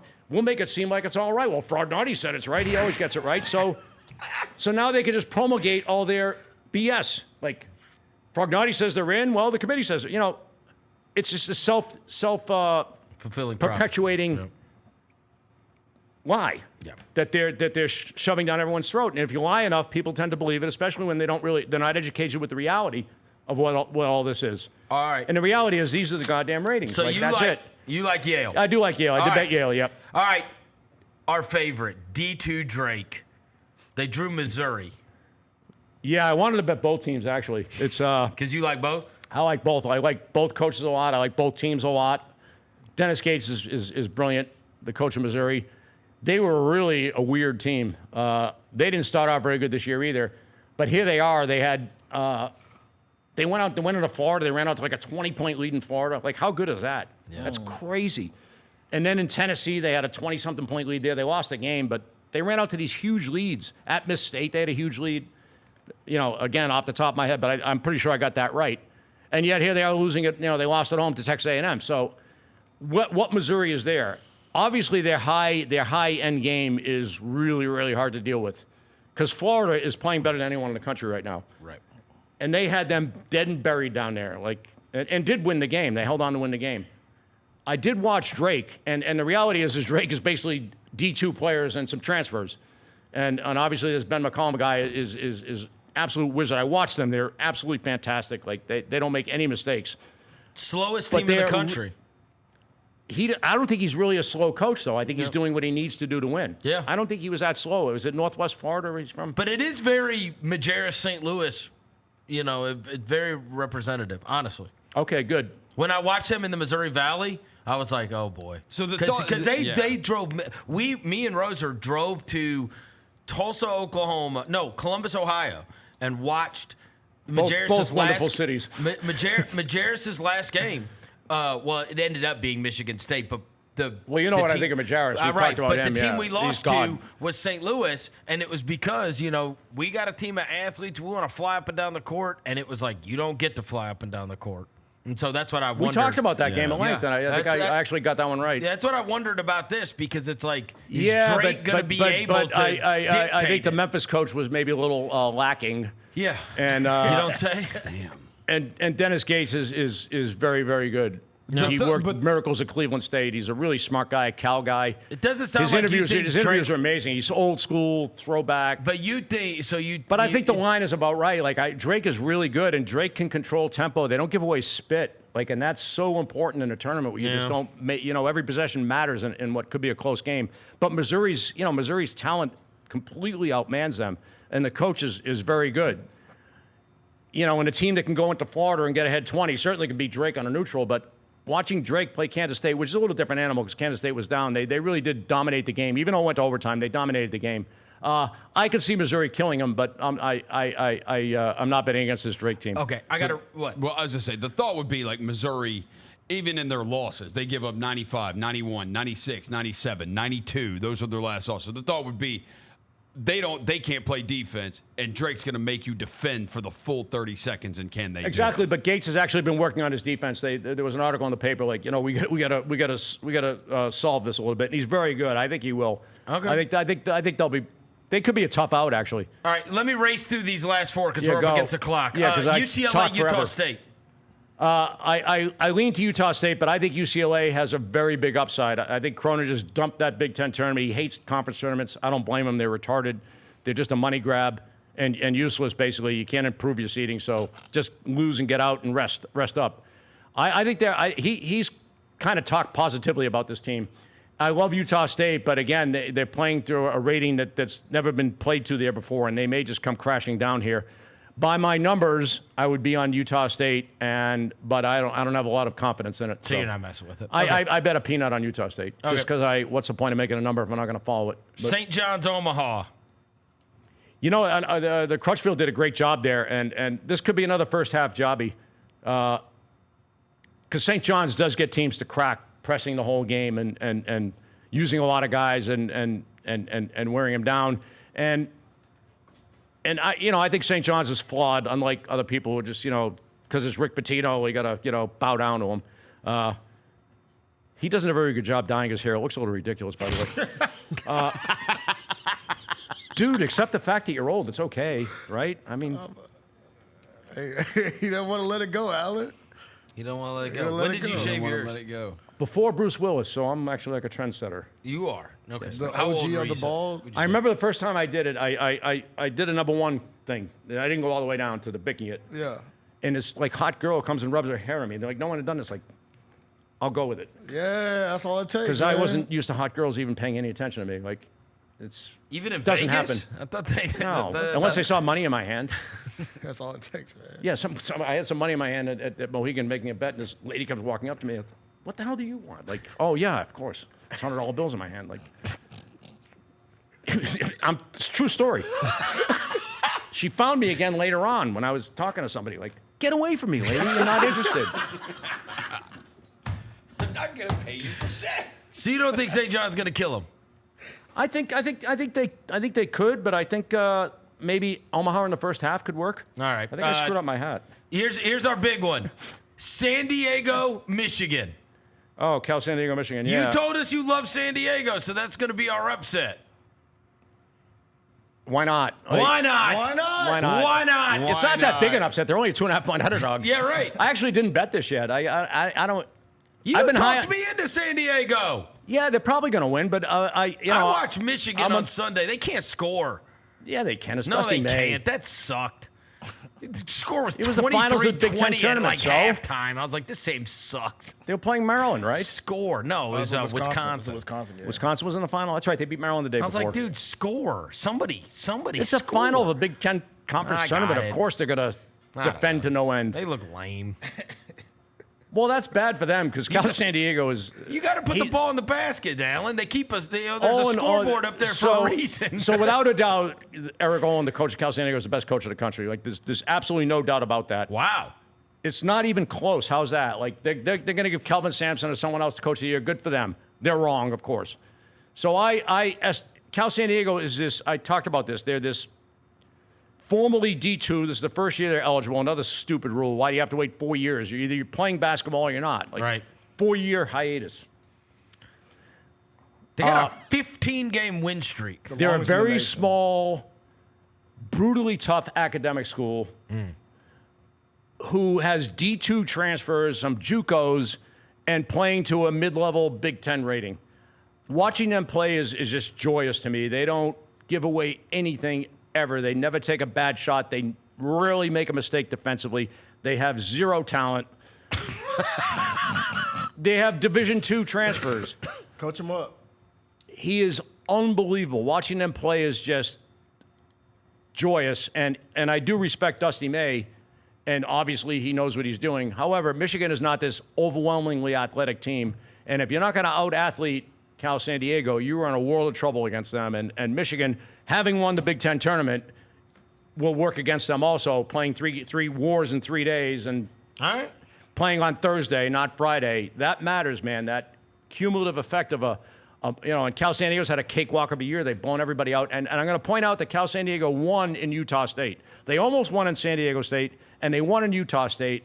And I don't remember the last time a non-conference team went to Utah State and won.